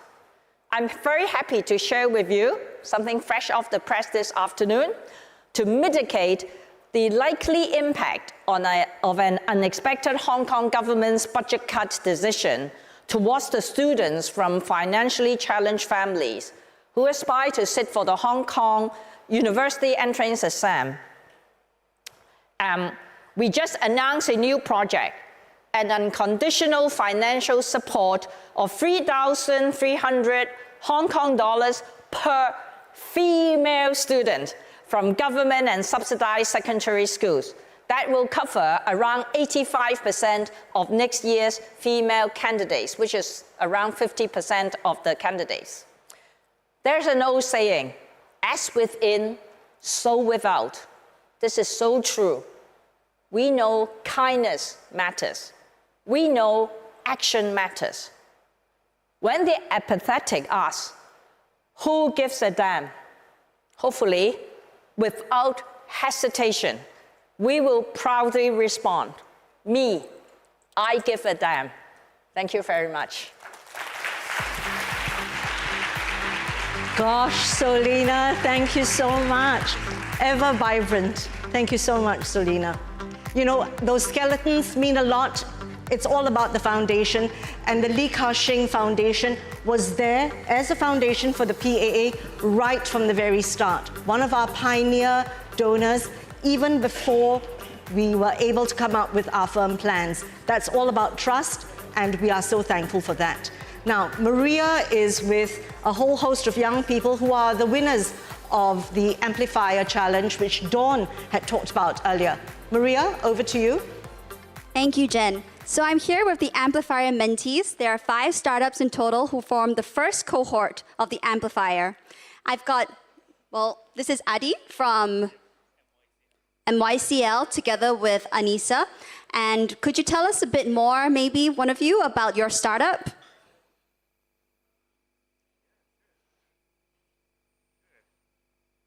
So, hi everyone. So I'm Adi, and today I'm with my co-founder Anissa. So we made biomaterials. So in my hand here, it's not leather, but it's better. So we try to develop biomaterials replacing animal leather for fashion and automotive applications. So looking forward for doing collaborations today. Thank you. Thank you. And we have Frank and Justin from GRST, a sustainable lithium-ion battery startup. Could you tell us a bit more about what you're looking forward to in the Amplifier program? Yeah, great to be here. Really excited to be part of the Amplifier program. Our innovation is making lithium-ion batteries with a water-based coating, which means it's non-toxic, low carbon footprint, and very easy to recycle in water. So through the Amplifier program, we want to scale up, learn how to scale better, and tell our story, and also measure all the impacts we're having. Thanks. Thank you. And we have Hannah and Fauzal from Sampangan. So you are converting unsorted waste material into sustainable materials. Would you like to share a bit more about your innovation? So hi everyone, my name is Fauzal from Sampangan. We're climate tech from Indonesia. So the problem that we're solving is the agriculture waste, where normally people just burn or like let it rot away, creating emissions, right? So we take this low value agriculture waste, and using science and technology, we create high value products such as activated carbon. So we can reduce, using this product, we can reduce water treatment costs. In agriculture, we can help farmers to increase productivity, hence their prosperity, and just so many more other use cases and application. So from low value waste into high value products. So that's what we do. Thank you. And next we have JT from Mayani, helping agri-fisheries in the Philippines improve climate resilience and livelihoods. Can you also share with us what you're looking forward to in the Amplifier program? Yeah, thanks. I think it's really more of leveraging the entire Temasek Trust ecosystem, as well as SIP and PAA, trying to look for mentors, trying to glean that strategic expertise from a lot of the different industry captains in here and see how we can further scale our innovation in the Philippines. Our overarching vision is how do we uplift the lives of over 1 million smallholder farmers and fishers across the Philippines in the next 2 to 3 years. And I think this is a concrete step towards realizing that vision. Thank you, JT. And last but not least, we have Frank. Nope, I'm so sorry. Luke and Puneet. Luke and Puneet from CIRC, who are on a mission to reduce global fashion waste. Can you tell us a bit more about your innovation? Thank you. So we're here from CIRC. Our key innovation is we've developed a technology that can recycle blended textiles. So we can take polycotton waste, we can extract the polyester molecules, remake that into new polyester, and we can take the cellulose that's contained in that cotton and use that instead of trees to make the man-made cellulosics like viscose and rayon and lyocell. So essentially we can take one of the most predominant wastes that's out there from a textile perspective and recycle both fractions back into the textile supply chain. Thank you very much, and congratulations to all of you again for being the first cohort of Amplifier. Back to you, Jen. Thanks so much, Maria. Now we're ready to start the next segment. If we could have all of our speakers, please, for this segment, which is entitled Frontier Philanthropy, Positive Climate Action and Innovation. If they all could come and join us here, please. Thank you. We have on stage, once again, Ms. Selina Chow, co-founder, Horizon Ventures, and director of Li Ka-shing Foundation, Mr. Chen Li-ming from AND, Mr. Iqbal Daliwal from the Abdul Latif Jamil Poverty Action Lab, Ms. Elizabeth Yee from Rockefeller, and the moderator, our good friend, Kim Hui. And you're right. Thank you. Selina, how are you? Thank you. Thank you, Jennifer. I'm very excited to be moderating this panel today. I took a look at all your profiles. Very accomplished individuals, leaders in your own domains. Elizabeth E., Executive Vice President of the Rockefeller Foundation, Iqbal Dhaliwal, Executive Director at the Abdul Latif Jamil Poverty Action Lab. I will not pronounce this again, I will just say JPAL at MIT after this. Chen Lei Ming, who is also the Chief Sustainability Officer at the Ant Group. You also hold various roles within the Ant Group. And obviously, Selina Chow, who is co-founder of Horizons Ventures, as well as director of the Li Ka-shing Foundation. There will be an opportunity for you to ask questions, right? The QR code is on your tables, and I think the organizers would also flash this on screen. So you can direct questions, and if I find them interesting, I'll pose them to the panelists. You come from different geographies, Asia, your institutions come from different parts of the world, Middle East, as well as the US, and you also have very different backgrounds, investing, finance, research, academia, as well as in business, technology arenas. And collectively, you marshal significant resources. People want to work with you. They look to what you are doing because they learn from what you're doing. So you have also significant influence. But we are also at a very critical time in history with the climate emergency. Time is running out. We are at the tipping point of what scientists have coined the planetary boundaries, whether this is in terms of carbon emissions, nature loss, fresh water, and we are already experiencing many of these extreme weather events with increased intensity and frequency. So actually on your shoulders, other than the fact that you're commanding significant resources and you have extensive networks, it's also the fact that you shoulder a lot of responsibility because you have the power to drive change and to lead all of us on this journey. And what we want to talk about today is around speed and scale. We want to talk about how we can address the three tragedies. The tragedy of the global commons, which is manifested in the form of the climate emergency. We are talking about the tragedy of time, of horizons.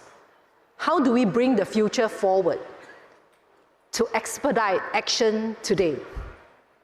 Right, so there's no more postponing, let's wait till tomorrow, let's wait till 2030 before we start thinking about how do we cut emissions and reverse nature loss.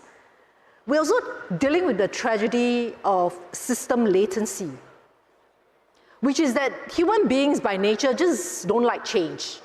We've heard the lady from Welcome Leap talk about the need for breakthroughs, but it's very difficult because there is latency in the systems. So what we are thinking about is really, can frontier solutions, whether it's in the form of technology, it's in the form of philanthropy, whether it's in the form of behavioral science, actually create that acupuncture points to drive systems change today that can help deal with the global commons problem or challenge, as we coin it. So that's my challenge to you for the next 30 minutes. I've done my job, I've framed the issues, and we'll love to hear your insights, starting with Elizabeth. You are from the Rockefeller Foundation, 111 years of legacy. You've done many programs, projects. You've also set very ambitious targets to mobilize billions in terms of climate financing to address the challenge. Can you tell us what are some of the insights that you're applying in your ambition? And more importantly, what are the things that has not worked? And you'll tell us, please don't go there, you know. So tell us what has worked, what you're thinking of, but also where are the areas where you have learned from your history, you've learned from others, and say, let's also learn from those mistakes, so to speak, or failures, so that we can get smarter in navigating the pathway forward. Thank you, Kim Wei, and thank you for including me on this panel. It's nice to be here with you today. You're right, the foundation was created 111 years ago by John D. Rockefeller, who, as many of you know, was the founder of Standard Oil. And so as a foundation, we feel a very deep responsibility as we look forward to the future and even looking at the present now to acknowledge that so many people are challenged by climate change. Many who are right now, many who will be in the future. And so last year, as a foundation, the first time in 111 years, we released an entire Olive Foundation climate strategy. Because as a foundation that was created by John D. Rockefeller on the principle of science-based philanthropy and advancing the well-being of humanity, we felt that there was no more important challenge right now than addressing the climate crisis and that which is happening to vulnerable communities around the world. And so we did that both through our programs, which I oversee, as well as making a commitment through our endowment and our operations to net zero. And we're working so that we ensure that we're walking the talk as we do it. And I mentioned that, Kim Hui, because I think one of the insights that was important to us is that, sure, we can tip our programmatic areas. We can make sure that we are delivering solutions for people around good food, good health, climate and health, around improving finance systems and ensuring that communities around the world have access to clean energy that don't. However, if we don't actually understand what it means to change the way that we work and the way that we invest in the world, we won't really drive the outcomes that we want. So I think that's one of the key learnings for us and an insight for us as we do it. And it's been amazing to be along that journey because we're now in the process of working with communities around the world to understand those challenges, as well as engaging with the private sector, with investors to understand what those opportunities are. I think another couple of insights that we've learned along the way is that our Prime Minister Blair talked about sustainable and durable change. As we think about systems impact, that's exactly at the heart of what we're trying to do. What we want to do is to work in partnership with people who are all working on a similar shared, big, hairy, audacious goal, if you will, to drive change, to make big bets, to ensure that we come together, because not just this panel alone, all of us need to come together to drive that change and to build it in partnership. So that's number one. Number two is that in order to create and deliver that durable change, we need to listen and work closely with communities. We don't have the answers. We need to work with them and recognize that in order to create the durable change, we have to respond to need. And so that is another key learning for us that we've taken on. And then the last is kind of related to the first, which is unless we're actually willing to bet big, unless we're willing to identify solutions in partnership with community and be bold, and that's why I think opportunities like Gaia that WEF is doing is so critically important, we won't be able to drive that systemic change. So those are some of the insights I think we've gleaned and we're trying to embed in the way that we work going forward. Thank you, Elizabeth. I think this is a good segue to invite Lei Ming to share, because Elizabeth spoke about the need for partnerships, organization alignment, and you're, to a large extent, a platform business. N-Forest has mobilized 650 million users. It's a mind-boggling number. You work, just on your clean energy initiative, you're working with 60 different global brands around the world. Can you tell us more about this notion of partnerships, engaging the platforms? How do you harness technology to do that and to engage your consumers, suppliers in this journey? Thank you. It's a pleasure to be here. Ant Group has really evolved over the years, and we certainly have a very vast user base of over 1.2 billion consumers on our platform, and over 80 million merchants. Most of them are MSMEs. How to sort of engage that user base and a merchant base on this sort of sustainability journey in this sort of green transition is something we've been sort of focusing on and leveraging technology. Now, N-Forest certainly is something that we have developed over the past 8 years, really have that grassroots movement of awareness and engagement to translate their carbon conscious footprint into a lifestyle. so that meaningful contributions are made. In that process, we work with all sorts of partners, and many of them in private sectors and philanthropic sectors, to sort of contribute to that process. Now, that certainly, as you mentioned, we have mobilized over 650 billion netizens, planted over 450 million trees.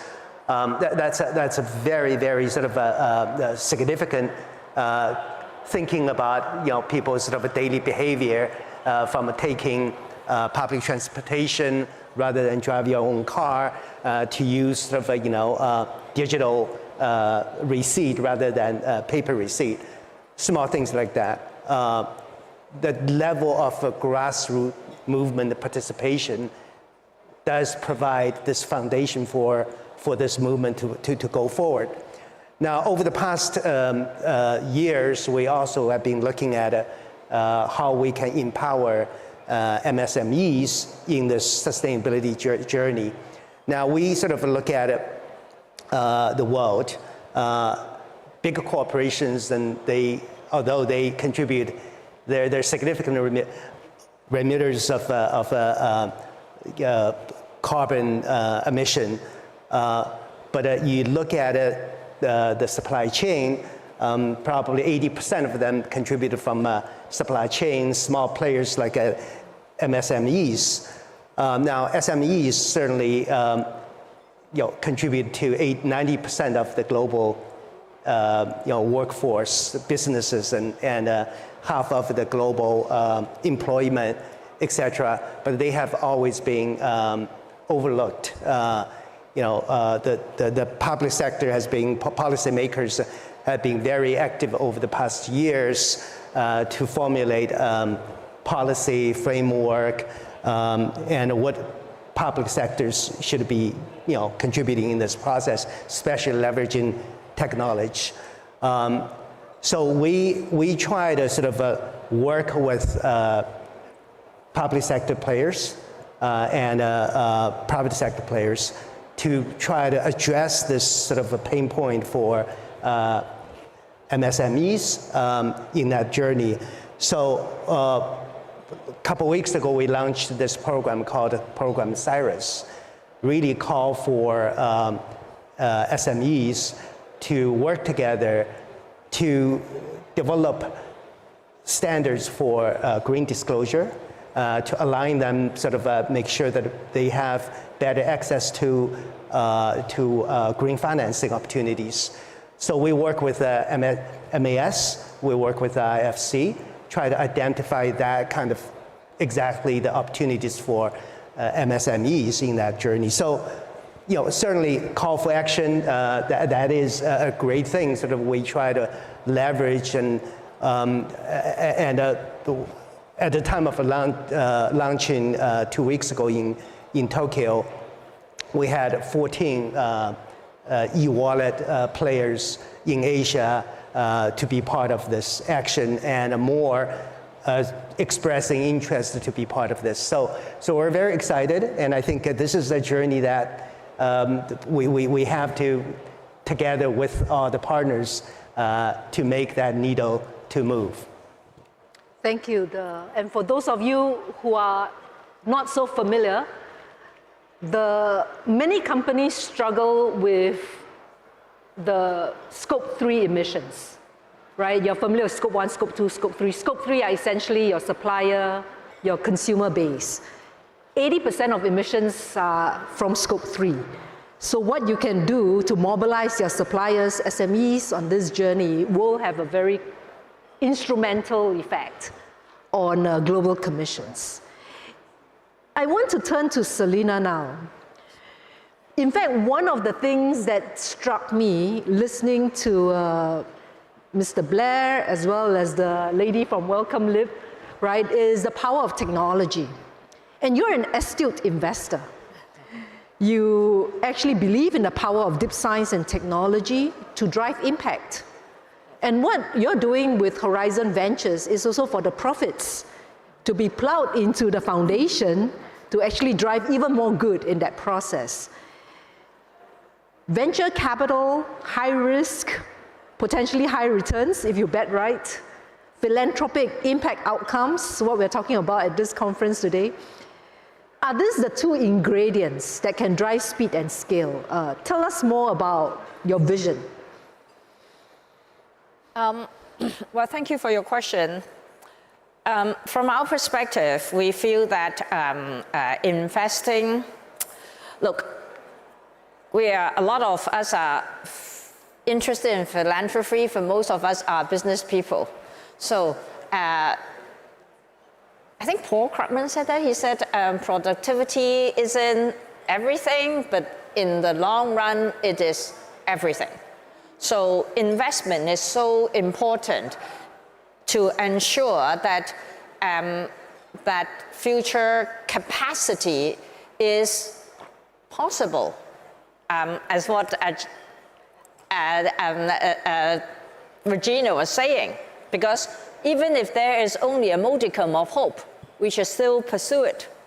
So from the investment side, very nicely said, we should still pursue it, even if it is modicum of hope. It will probably get me fired, because I'm sure a team of Temasek very astute investors, I mean, if they present it like this, probably tomorrow, think of another job. So for us, the most important thing, the question we ask is, first of all, is this investment relevant? Relevant to whom? To us as a group. So first of all, we want to ensure that as a group we have a different yield other than just investment returns. So every year we calculated the horrific footprint of our group. And this is our target, to see if our investment in the different projects have actually make some sense, or make some dent, or make some positive reduction in our group's footprint. If not, totally irrelevant to us. First lever. The second one is, for us, investment team, how many cycles, how many series can we support them? I mean, as you know, right, the valley of death is so vast nowadays. You probably, and then it is very in vogue to say that we want to prolong forever the exit, because I'm not ready yet. But that actually put a lot of burden on the investors. So the first thing we ask ourselves, how many rounds can we support it? We have built a cluster in one of, I think, a very critical technology to all these new environmental solutions, the synthetic biology. But you have to look at the rounds and the rounds and the rounds that we have to raise funds for to support. But it does materialize. And then that is what, as Rita said, it brings hope, and it is good. Second lever. Third lever is very Mr. Lee. So the first thing, he is Mr. Right off himself. So for us, as a group, we will look at our investment portfolio. So if we are lucky enough to have an exit, we will systemically write off 1/3 of our investment footprint. But this is important because you have to artificially create our own reserves, or else how can we enable these financial rounds that is necessary? Because romantic does it sound, environmental technology is costly, and to be a responsible investor, I think we need to be very smart about how we put money to work. I think the three combos together have steered us, and so to date we are pretty happy with our portfolio, which we have alternative foods, alternative materials, and CO2 sequestrations, huge CO2 sequestrations project, alternative energy, and so far, fingers crossed, we are we feel we are confidently optimistic that we will, if not have a good return, it will be a break-even portfolio for us. So we thought it is already an immense achievement given our other 2 years. Thank you, Selina. Hope it answered your question. Yes, and in fact, Elizabeth mentioned that connecting climate to health, climate to education, climate to food, so on and so forth. You mentioned some of the themes and drivers like synthetic biology. Are there specific areas that is piquing your interest? I'm hoping you'll share a bit of investment tips here that's piquing your interest in this space more than others at this point in time. Now, women. Women is my investment interest now. Okay. I think it is, so we're learning how to invest.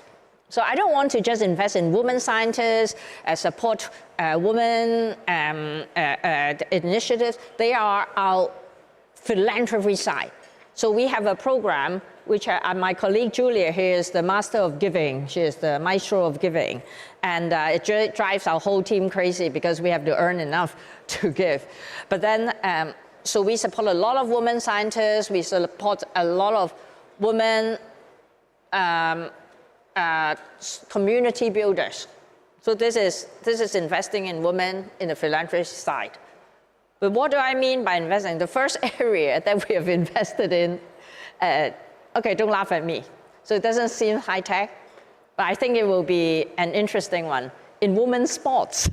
So we have been, 2 years ago, started understanding how new women models like women scientists, women sports, women heroes and different champions in different areas can actually be a sort of energizer to the whole women's economy.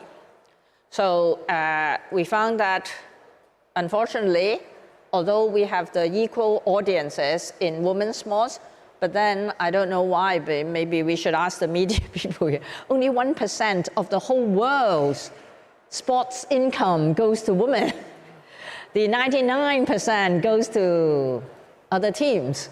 So we thought it sounds like an opportunity, so we'll start doing this. And well, stay tuned, we'll let you know if it is doing. On technology side, we're investing in another sounds stupid idea, but I thought is, what is that we have abundance in?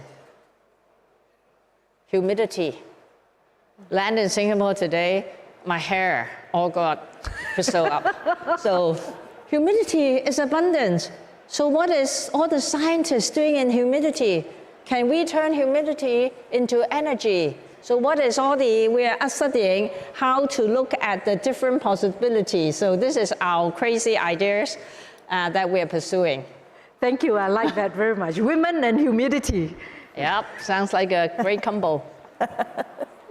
It's a good time for us to bring in the academic research angle because Iqbal, you've been working in the JPEL labs in MIT.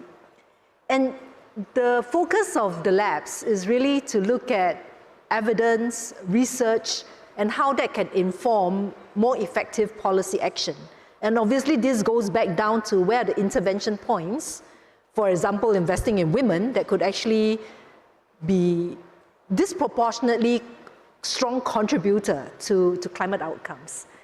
Can you share with us some of these insights and how these insights are being applied? Because application is the most important. How are they being applied in the work that you are doing, as well as in conjunction with your partners in the various geographies? Yes, of course, happy to do that. I just want to begin by thanking Seo Kui and Desmond for inviting me and for putting together such a wonderful program.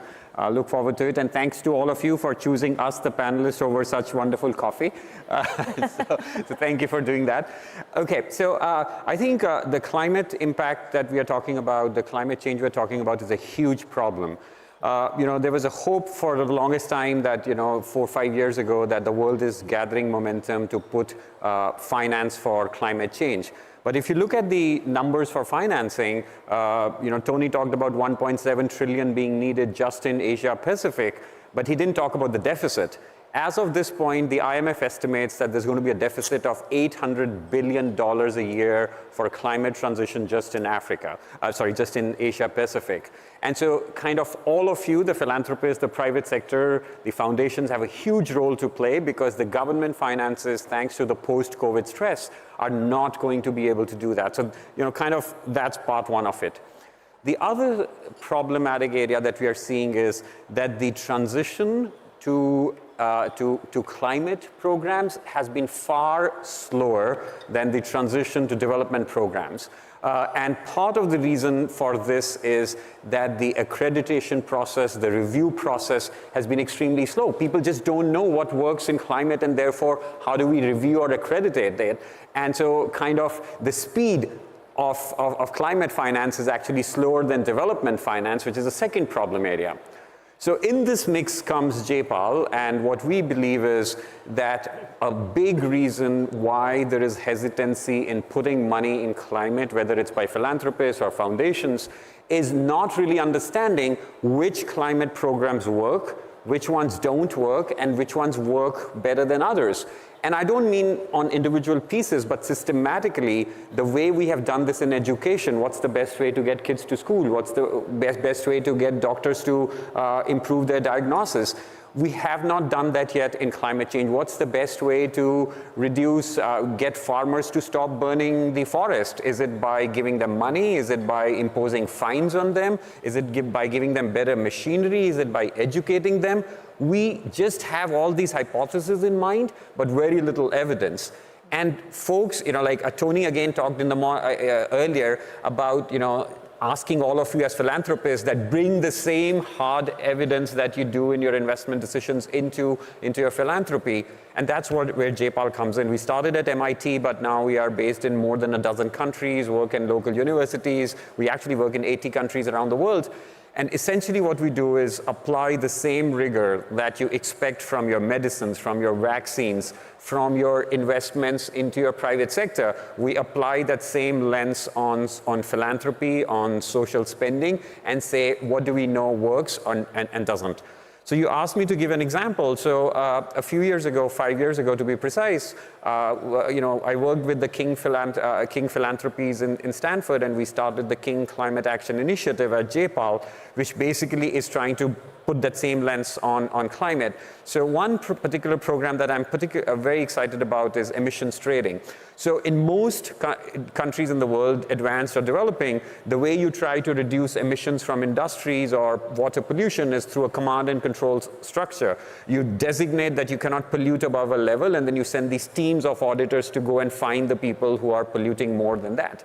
So we said, is there a different way to do this? So we worked with our researchers, built partnerships. We talked about PPP. I would expand that to be PPPR. We worked with the public sector, which is the government of Gujarat in India. We worked with the philanthropy, which is the King Center and later Vedis. We worked with the private sector, which is every industry in Gujarat.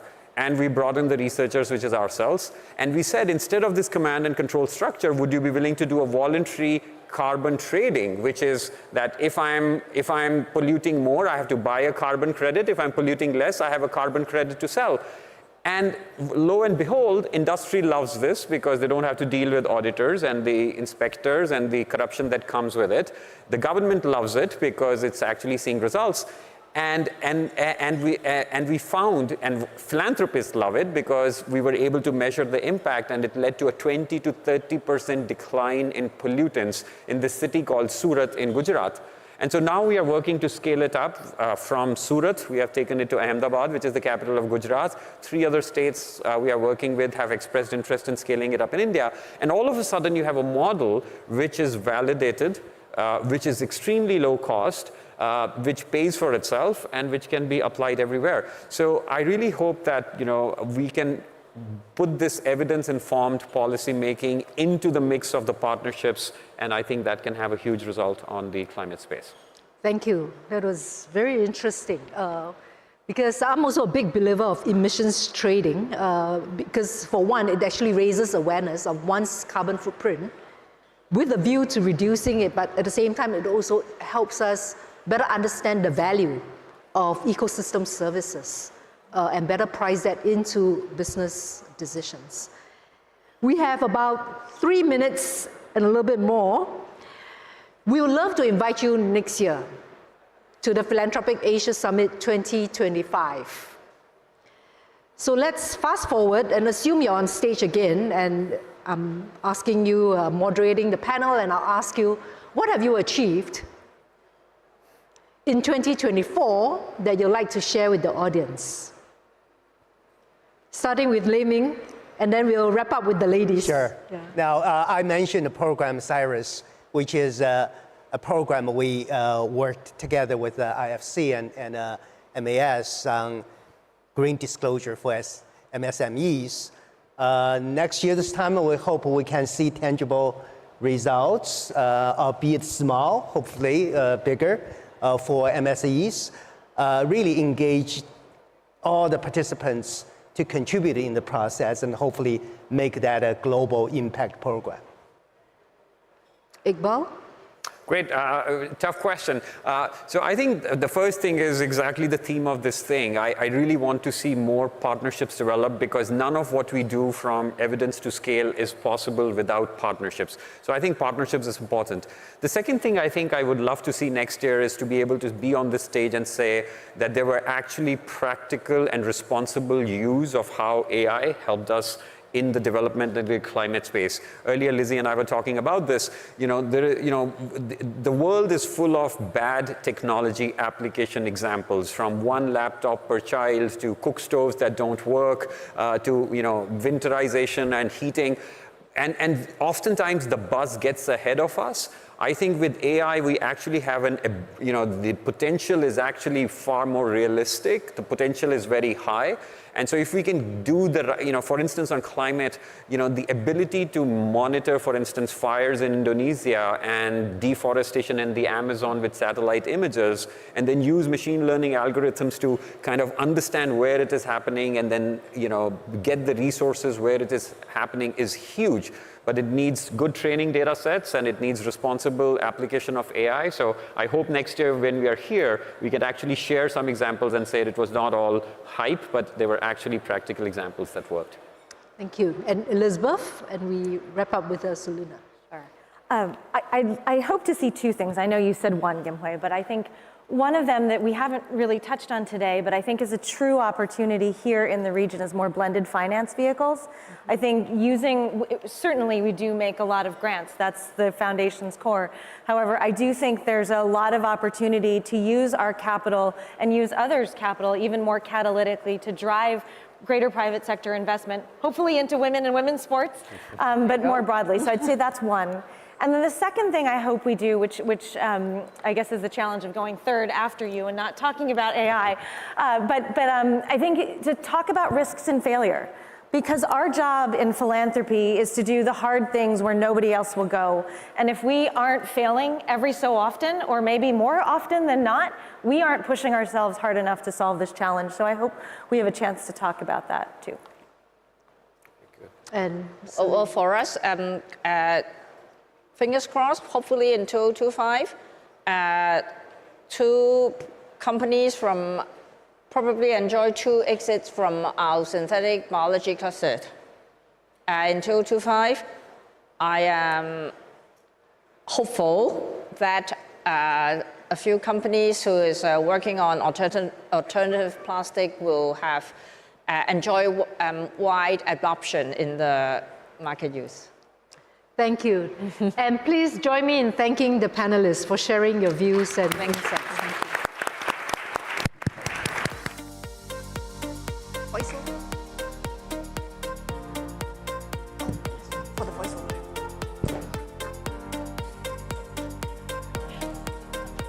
Okay. Don't forget to mention. Thank you all panelists for your insightful sharing, and Gimhui for moderating.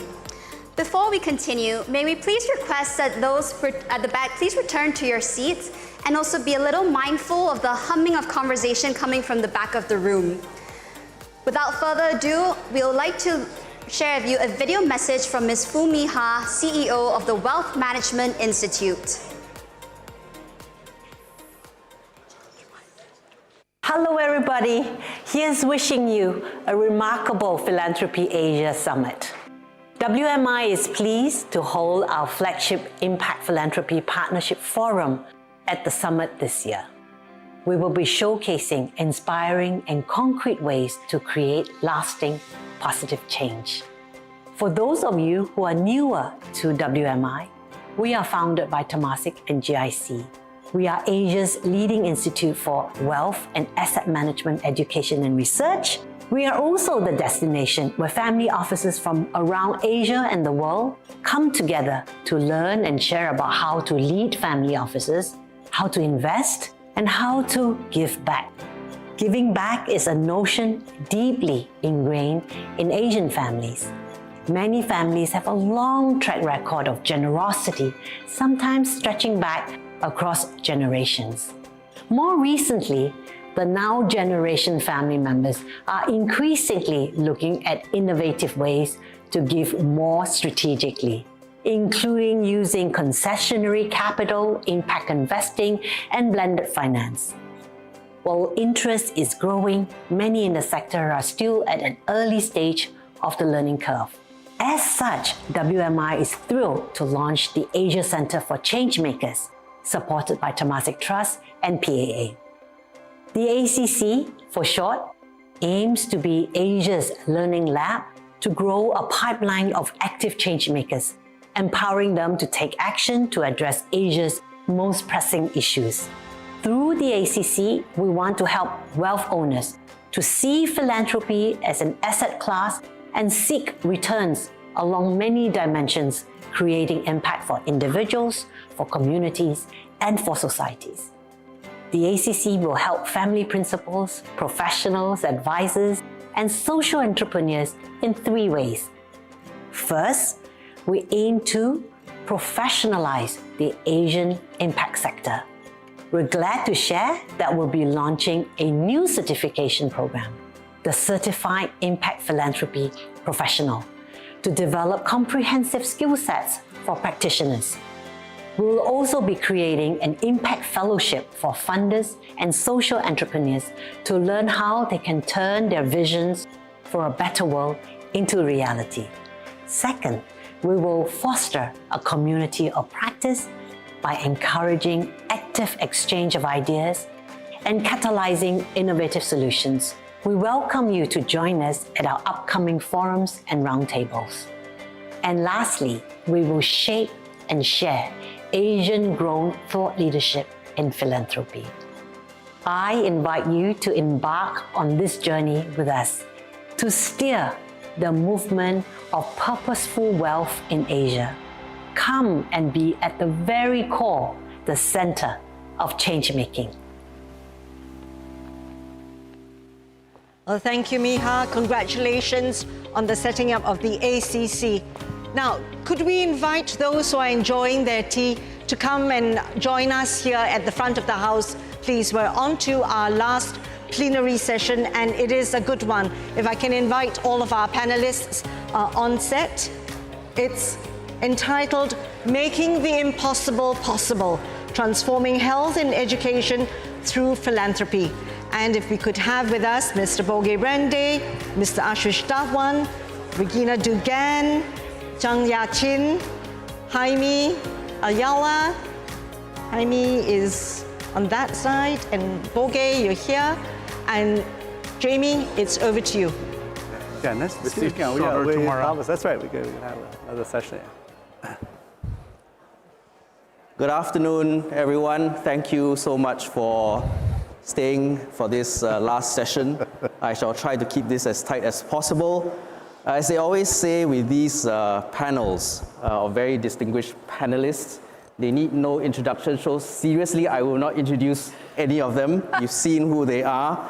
I'll just tell you who they are so that this will give you a sense of how we'll run the panel. Jaime, thank you very much for being here. His is the correct pronunciation. I'm Jamie Ho, the editor of the Straits Times. My name spelled the same, but pronounced wrongly. Jaime, Yachin, Regina, Ashish, and Borga, thank you so much for being here. I'm going to run this a little bit differently from the earlier panel, and I'll just start off very quickly by focusing us very clearly on the two issues of inequality and access in the fields of education and healthcare. I'm going to ask each one of them, through their eyes and through their lens and through their experiences in what they've done, to distill for us the challenges of philanthropy in these two areas, access and inequality. A lot of you heard just now from Regina about what she did at DARPA, so I hope she'll talk a little bit about that. So without further ado, from Jaime onwards to Borga, give us a sense, a quick introductory 2 to 3 minutes of where you see the challenges of inequality and access in those two fields are, what you've done, and what you continue to do. Please, Jaime. No, thank you very much, Jamie. I guess the point of view I'd like to bring to the discussion today from my angle is that is the role of philanthropy with respect to impact investing. I think the two go hand in hand. The conference today has really revolved around the issue of philanthropy, but I see it as a catalyst that then leads to impact investments for the sake of having a sustainable model moving on beyond the philanthropy. Just to give one example on my end, on the educational space, we had a corporate philanthropy initiative in the Philippines to learn more about the pain points in education. And we put up a series of primary and secondary schools called Centex, only 4 of them.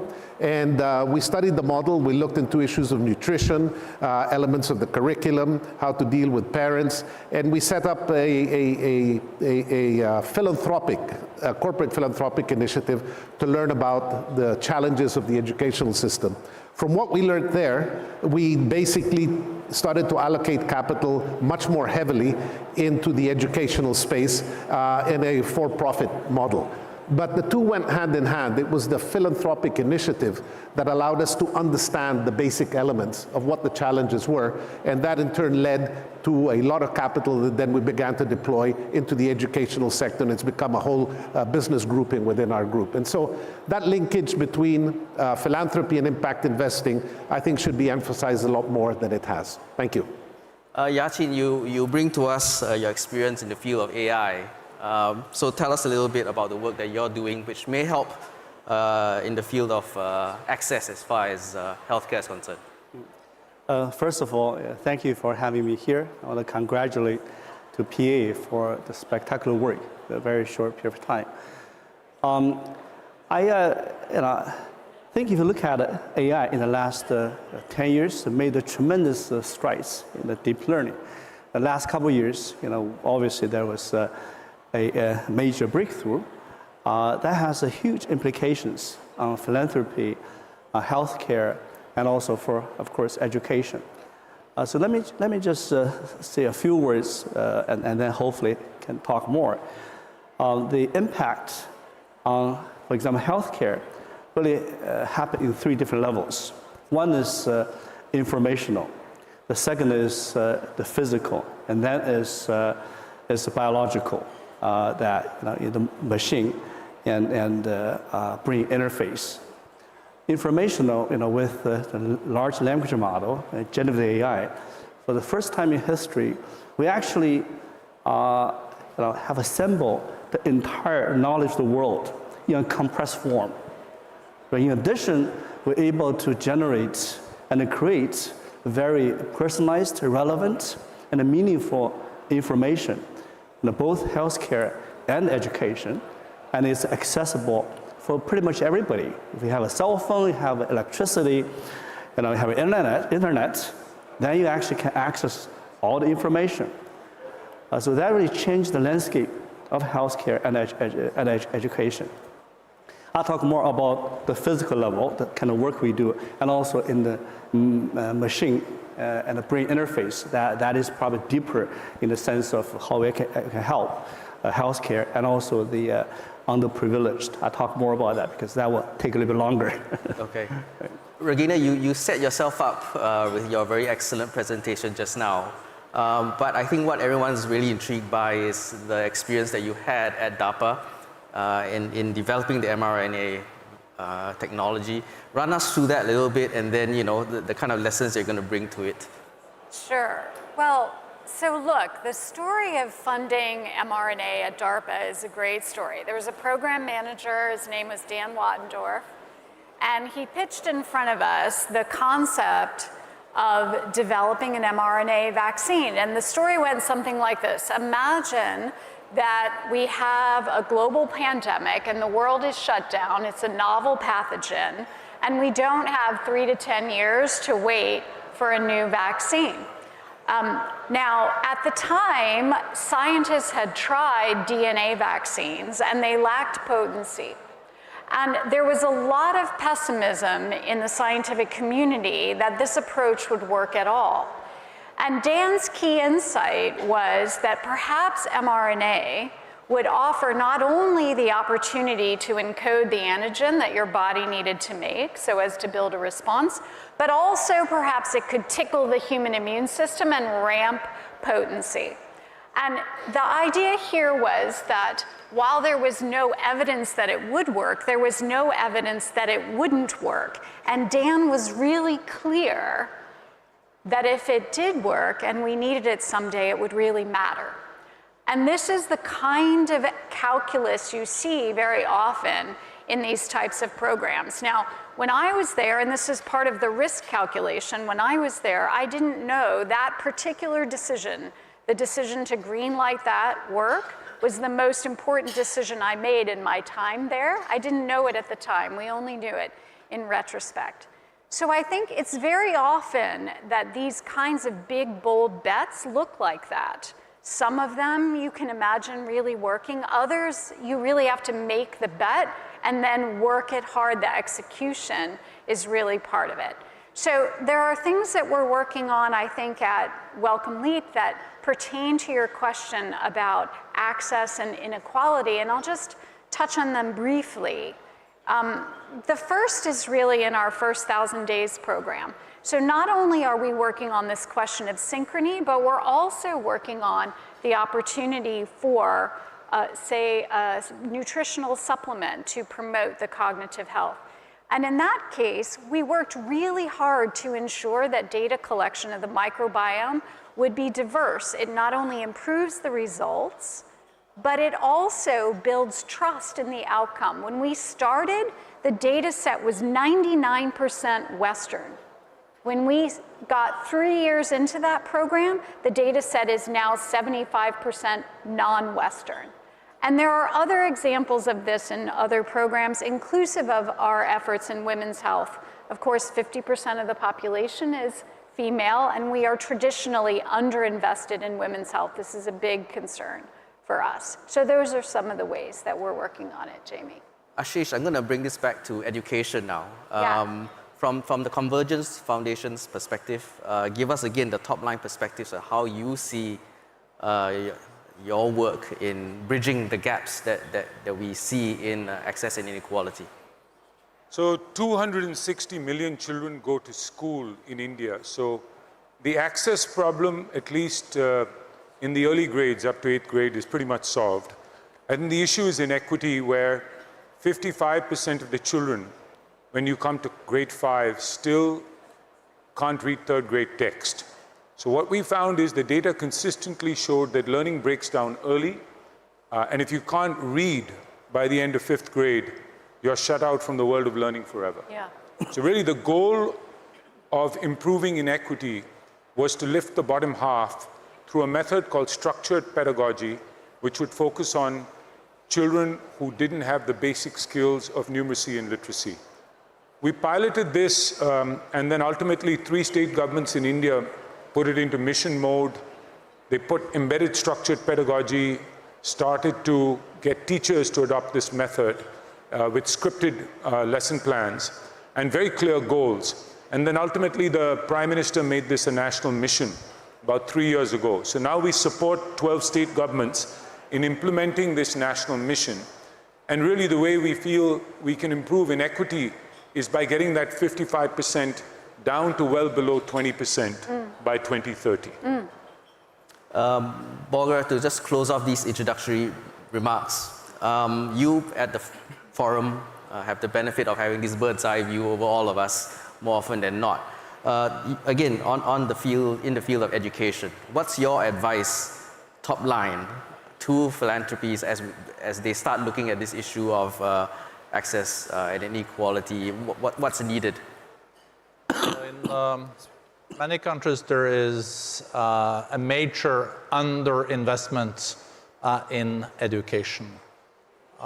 Without education, there is no development and there is no leapfrogging. And I think we would be surprised if you look at the amount of GDP that goes to education, especially in many developing countries. Other sectors are bigger. So it's a question of national resource mobilization. But if you then mobilize resources nationally on education, I think it's also easier to partner with development assistance, but also with philanthropy. We have seen this in the health area on the vaccination side, where there has been a tremendous development. And we do know that children don't go to school if they're not well. So a prerequisite for successful education is, of course, that the health is there and there is no malnutrition. But there is no way a country will leapfrog and get out of poverty without investing in education, and especially when we are now faced with all these new technologies that are going to change our society a lot, where there's a tendency that the winner takes it all. And if you don't have even basic skills, you will not be able to do well in this new age of technology. But that is not that much that is needed to be a good coder or to cope with these new technologies. And they open up also huge opportunities. Children can now learn from a cell, and the cost of using the cell is very low. So we have to just mobilize much more resources into children's education. It's probably the most cost-effective, in addition to the most ethical thing you can do in eradicating poverty and meet the Sustainable Development Goals. I'm going to deep dive a little bit now into education as a first effort, and then go into healthcare. And then therefore turn the conversation to you, Jaime, and then Ashish. Jaime, the underlying issue I think that you're looking at as well is the use of technology in access, in closing this gap in inequality and access. Tell us what your experience has been there, and how the foundation has been leveraging technology, especially when it comes to marginalized communities, which already don't have as much access as you would like to infrastructure and technology. How do you do that in a way that's sustainable as well, that as we were talking about in one of the sessions earlier, that allows the foundation at some stage to step back and they say, we have already provided the infrastructure, it's sustainable, and you can sort of pull back. But start off by talking about how you deal with marginalized communities. Well, I think you first have to understand the kind of conditions that we have in the Philippines, an emerging market. We have 120 million people. Maybe at the primary school level, about 80% graduate, but then as you move up to the secondary, it comes down to about 50%, and then you move up to graduate degrees or college degrees, and the graduation rate is down to 30%.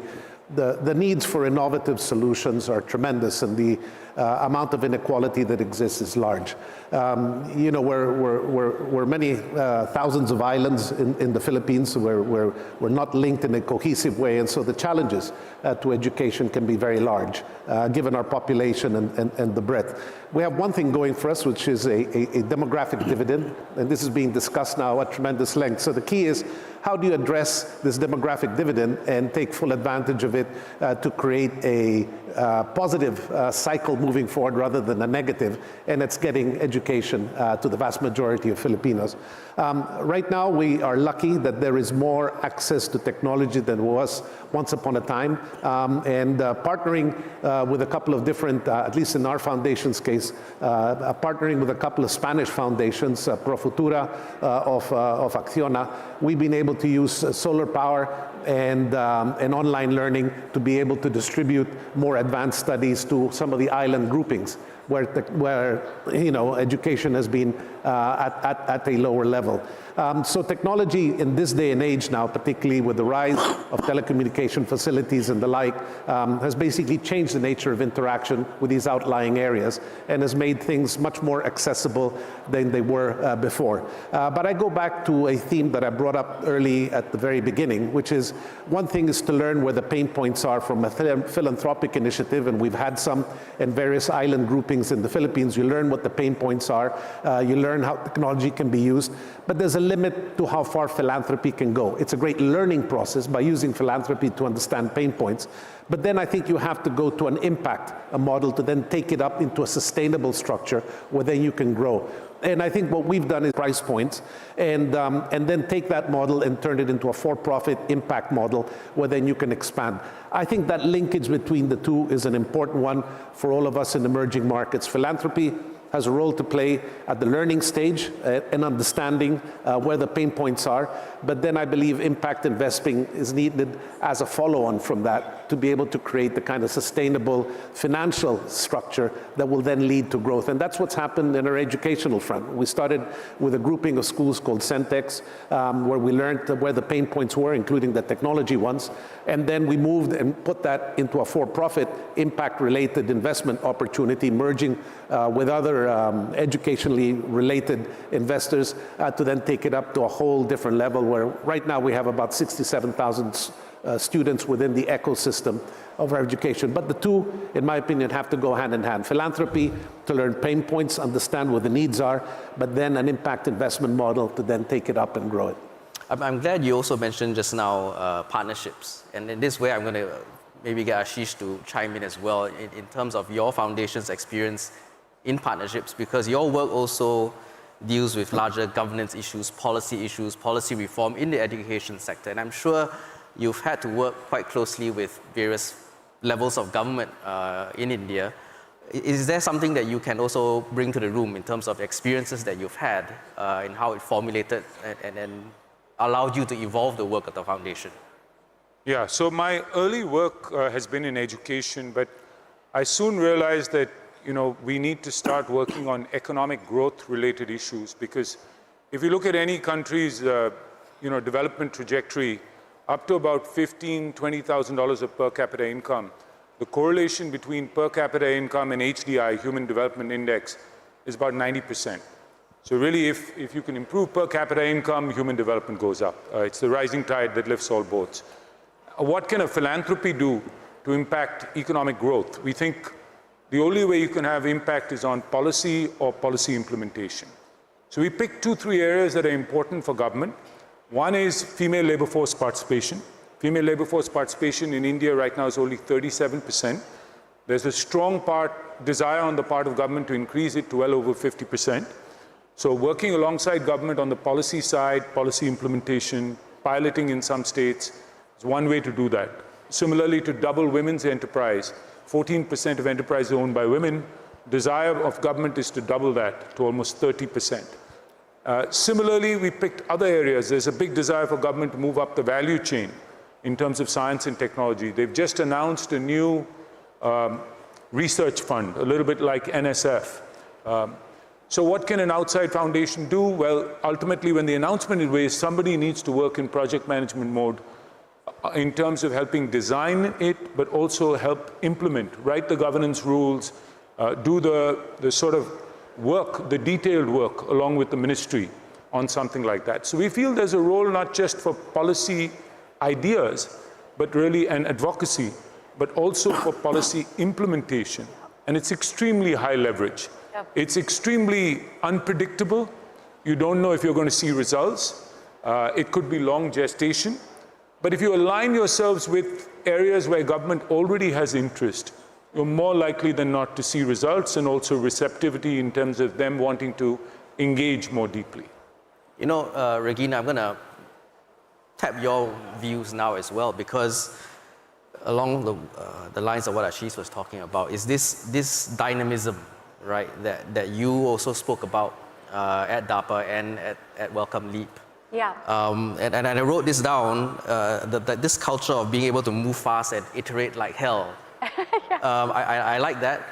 But at the same time, as I was sitting there listening to you, the biggest question is what's stopping everyone from doing that? What's stopping philanthropies from doing that? What's stopping their partners? What's stopping governments from let's just do it. Let's just do it that way. So from your experience and having heard from colleagues here and colleagues in the audience as well, what really are the realistic learning points that you can bring to various partners, the theme of our panel today, in embedding this in their systems and in their thought processes, in their systems thinking? So how do you do that? What's stopping everyone? Yeah. Well, look, I think in my experience, it's often an inherent aversion to risk and a desire to control the risk at the first decision, rather than to manage the risk across the execution. So this is a bit like the shift in software development when we went from waterfall development to agile development, where the goal here is to adjust and iterate and integrate and network along the development path. Now, we have a particular phrase that we use in Welcome Leap quite often, and that is that the proposal is not the work is the work. And so this whole idea of project management and execution and understanding how to be agile in the execution side of it is a very important teaching. We know that when decisions have high uncertainty in them, consensus making for that decision is actually antagonistic to making good decisions. We need to actually get into the work in order to understand how to execute it. Now, I would say that it happens probably once a month that either a government or an organization calls me and says, could you please jump on a Zoom call in 30 minutes, tell us how to build and execute a DARPA-like model in our organization or in our country? Usually I say I'm happy to jump on a Zoom call for 30 minutes, but I don't think I can teach you the model in 30 minutes. And the reason is that there's very much a master class component to it. You must learn how to do it by doing it. And we actually have a shortage of talent globally to understand how to do this well for these kinds of high-risk projects. And to that end, I think it's really instructive to think about learning how to do it in an apprenticeship model, in an internship model, in partnership, rather than trying to stand up individual DARPAs all over the world. We just don't have the talent base to do it. This is a good point to bring in Yachin as well, because when you talk about building this, I'll ask you two questions. When you talk about this risk-taking sort of ethos, right, to be able to make that first decision, and you're talking about AI now. Instinctively, I'd say, how do you marry this ethos with developments in AI? That's the first question I'd ask you. What's your first thoughts on that? Secondly, as well, if you look to Asia and develop a little bit more about what you're talking about, those AI-driven healthcare interventions, do you see positivity in Asia itself in being able to drive the agenda as far as our diversity of our regions and our populations and our demographics? Is there something specific in Asia that you hope we can leverage off? But first answer the first question that I have at the top of my head. How is building this risk-taking ethos gelling with, as far as we can tell, really fast-moving and slightly sort of uncertain developments in AI? Right. We are a basic research organization, right? So we actually do a lot of exploratory research. We look at the frontier of how AI, whether it's algorithmic development or it's the technical innovation, can help the industry. Right? So one of the things we're doing is to actually take very fast iteration and research, but then map that into areas we can apply to the philanthropy areas. That's the thing I want to talk about. I just give you two examples. For many years, we've been working on advanced robotics, and work on autonomous driving. And obviously, that's for self-driving cars. But we apply those technologies to assist the mobility for the elderly, for the handicapped, and also the blind, visually impaired. And actually, the technology is very advanced, but you need a fast iteration for the application. Essentially, we built prototypes. For example, it's a self-navigating tools, whether it can be a guiding can, could be in a wheelchair, and it could be a kind of a guiding dog. So that significantly help the accuracy of the navigation, make the whole experience much safer, more dependable, and also it is a interface for its assistant for them to interact with the rest of the world. So things like this really help using technology, using AI to help the underprivileged community. Another example, which is actually very profound, is a company actually I work with. I function as a scientific advisor.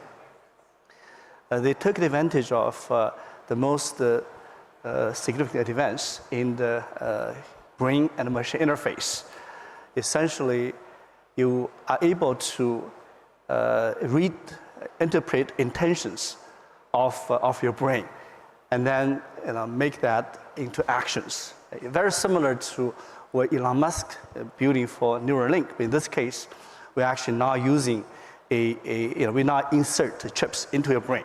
This is just based on sensors, very sensitive sensor, advanced sensors that can measure and also can actuate on the neurons. So essentially, you collect and measure the neural and the muscular signals, and then you build bionic hands and also artificial arms and legs. And then what happens is, with AI algorithms, you use those data to train your model.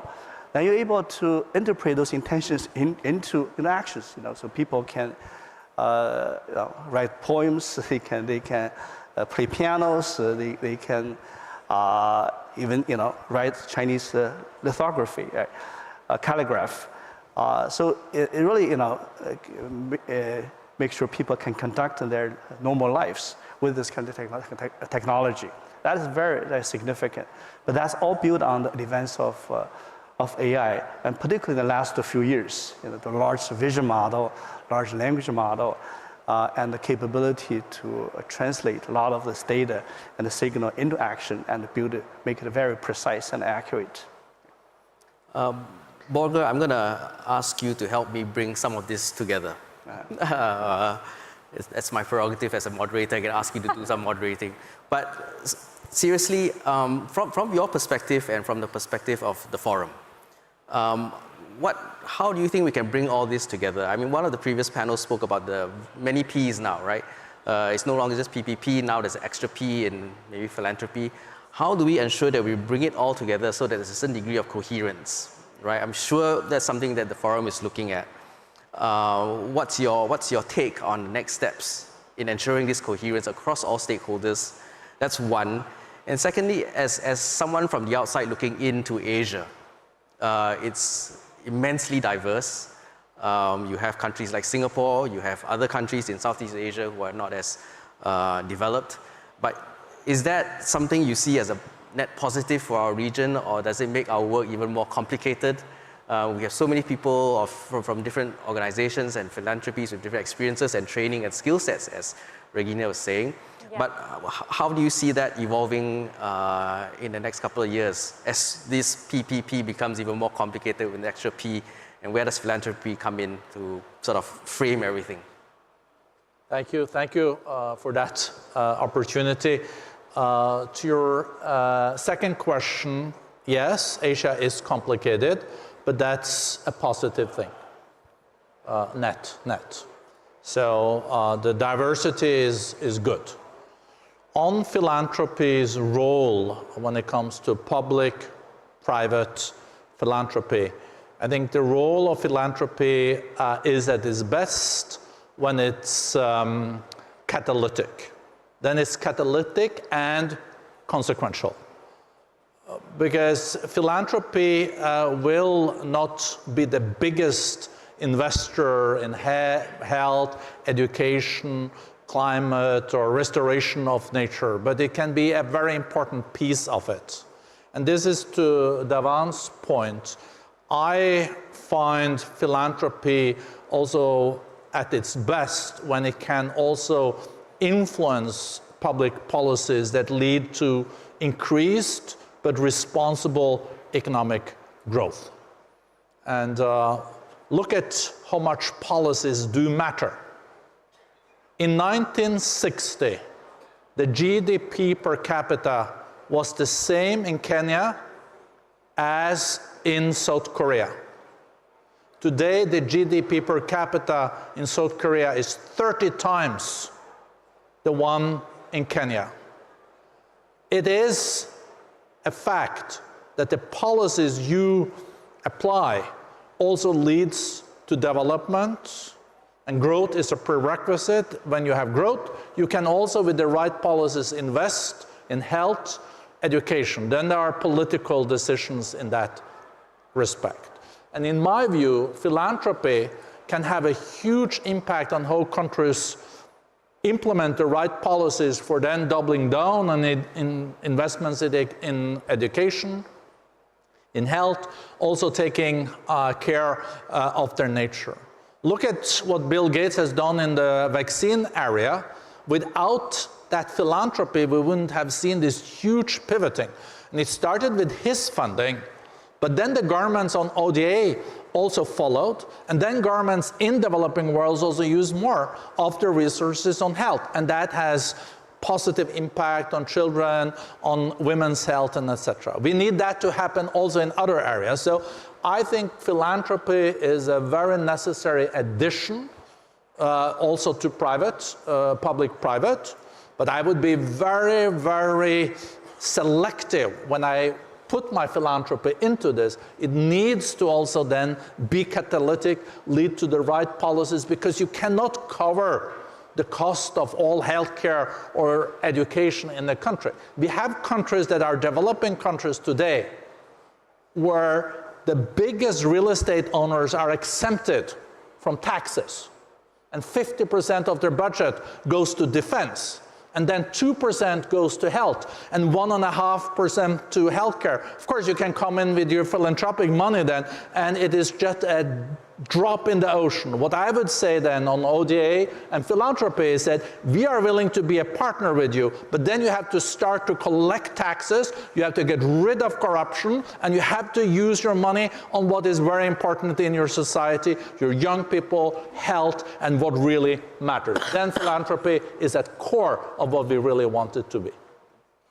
I don't need to conclude anymore, actually, but I shall. And we are running out of time.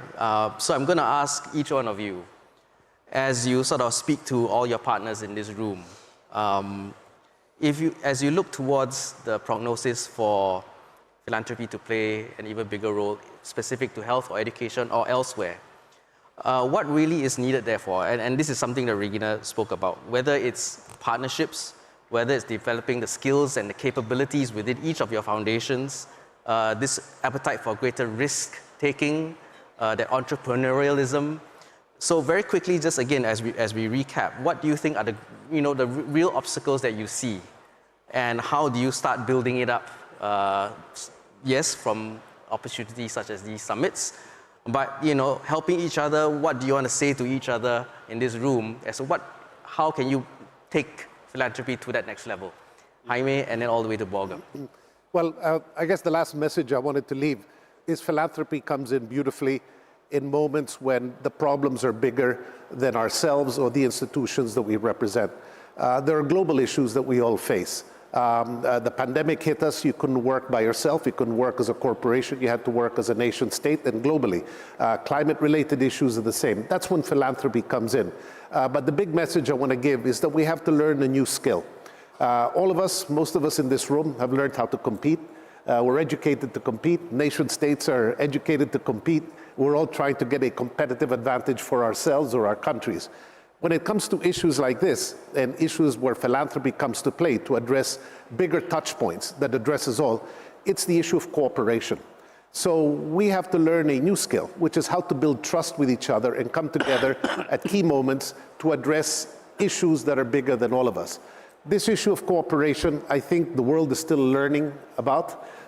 If you look at nation states right now, we're all moving back into our national boundaries rather than cooperating. I think as we move forward, we will have to learn to build trust with each other, to build these overarching philanthropic initiatives that will affect us all. And I think that's the one message I would like to leave is perhaps we should start to overweight issues of cooperation where we can as institutions and individuals, allocate our funds collectively for issues that are bigger than those that care just to ourselves. And maybe that's the message I'd like to leave. Thank you. Yachin. Yeah, philanthropy, especially is a mission-driven, has a huge role to play. Can address a lot of the gaps, especially when the government don't act quickly, and also companies. It's not along with their business strategy. It's non-profit driven. So I just think there's just so much we can do. Particularly in the age of AI, I would say, I'm actually very concerned, one big topic. Obviously, the AI becomes super powerful, right? And we want to make sure it is also safe. We build a responsible and address those safety issues. I think philanthropy has a unique role to play to making sure, the top minds and some of the resources can go to efforts that can use AI to build things for the societal benefits for good. And that'll be one message I send to the audience.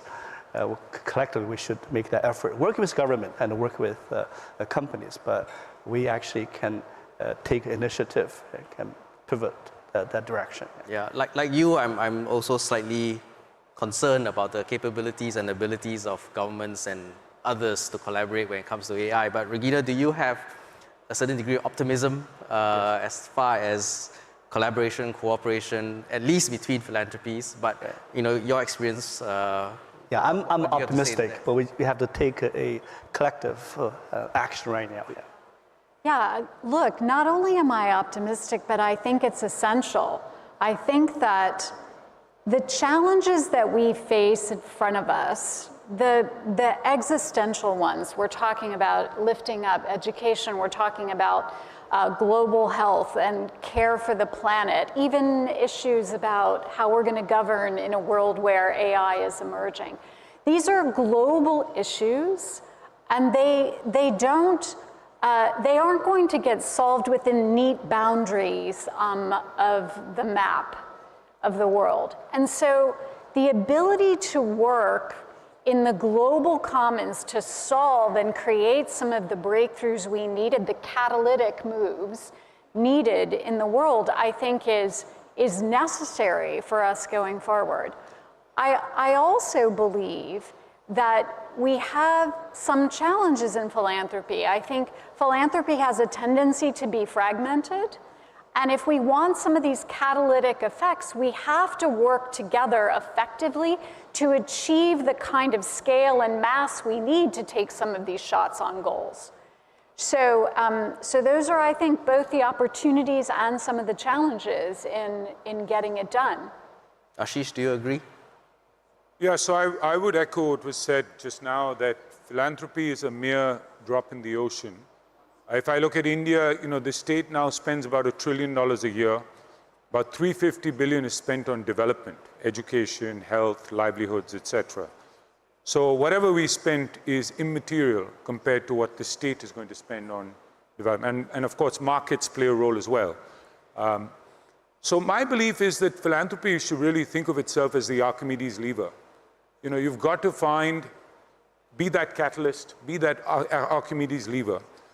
The model that I have found that's most effective for me is really the role of philanthropy is to pilot, to build evidence, and then really to advocate for policy change, and then to support policy implementation.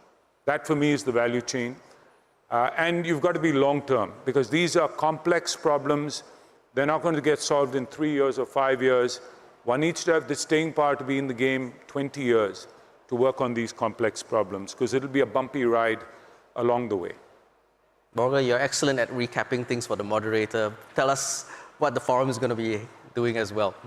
I think what Mr. Dhawan said, I can really just strongly underline. But of course, it was also mentioned that in addition to the general challenges we are faced with, also more anemic growth, we have a global geopolitical recession. So in a time where we will have to work closer together to solve the transboundary challenges, we collaborate less. And we do know that climate change is transboundary, travels without passport. We saw it during COVID. We also know with cyber crime and attacks, all this has to be done in a global context. So I would say that philanthropy has to be catalytic. It has to also incentivize political policy changes, but it should also incentivize those countries and states that are willing to collaborate, because we still should make sure that we are in a win-win world and not a lose-lose game.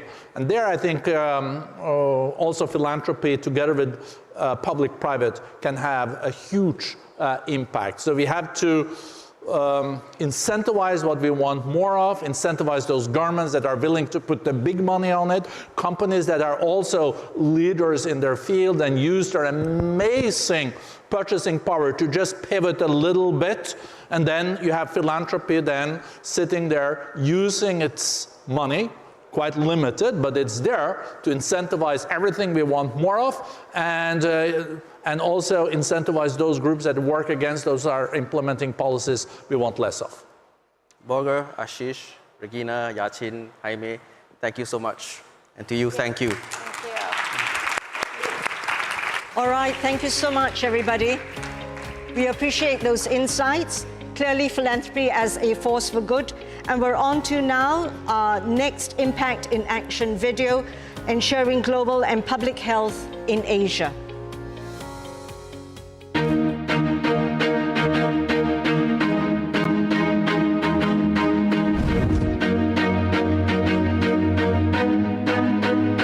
Infectious diseases are a leading cause of preventable illness and deaths, especially in children.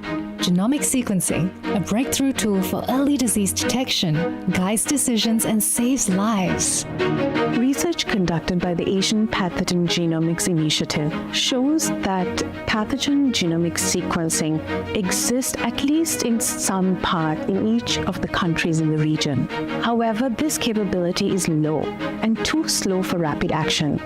Now, in terms of challenges, both the infrastructure and the capabilities need to be improved. To speed up genomic sequencing, the Asia Pathogen Genomic Initiative, hosted at Duke NUS and backed by the Bill and Melinda Gates Foundation, provides hands-on training and support to boost in-country capacity for sequencing across Asia. This technology has only been available at scale since the COVID-19 pandemic and can be used to quickly detect and respond to any type of pathogen. This is really the cutting edge of genomic sequencing technology that has now become affordable, accessible, can be used at the community level. Early genomic detection directs clinical and public health action.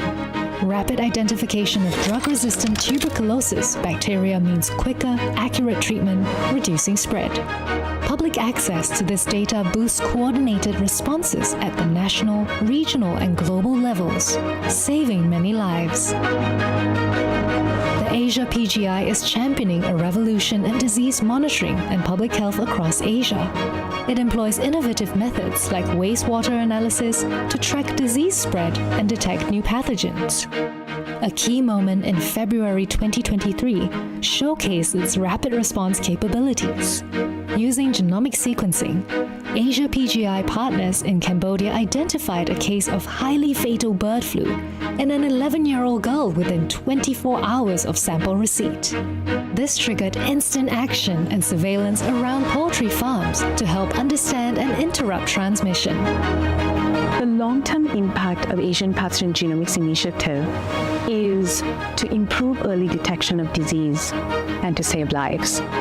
My name is Ruklanthi Tialvis from the Duke NUS Medical School, part of the Philanthropy Asia Alliance. Forge a brighter future with us today.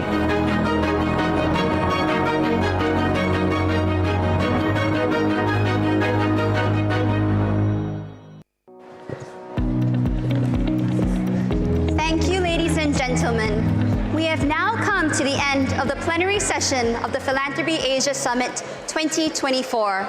It was a very heartening turnout today, both online and in person. If you could spare a moment to scan the QR codes to share your feedback on today's program, that would be much appreciated. All right, everyone. We'll see you tomorrow. We're downstairs on level 3, so don't lose your way. One level down. See you, everybody. Bye-bye. Thank you.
sound.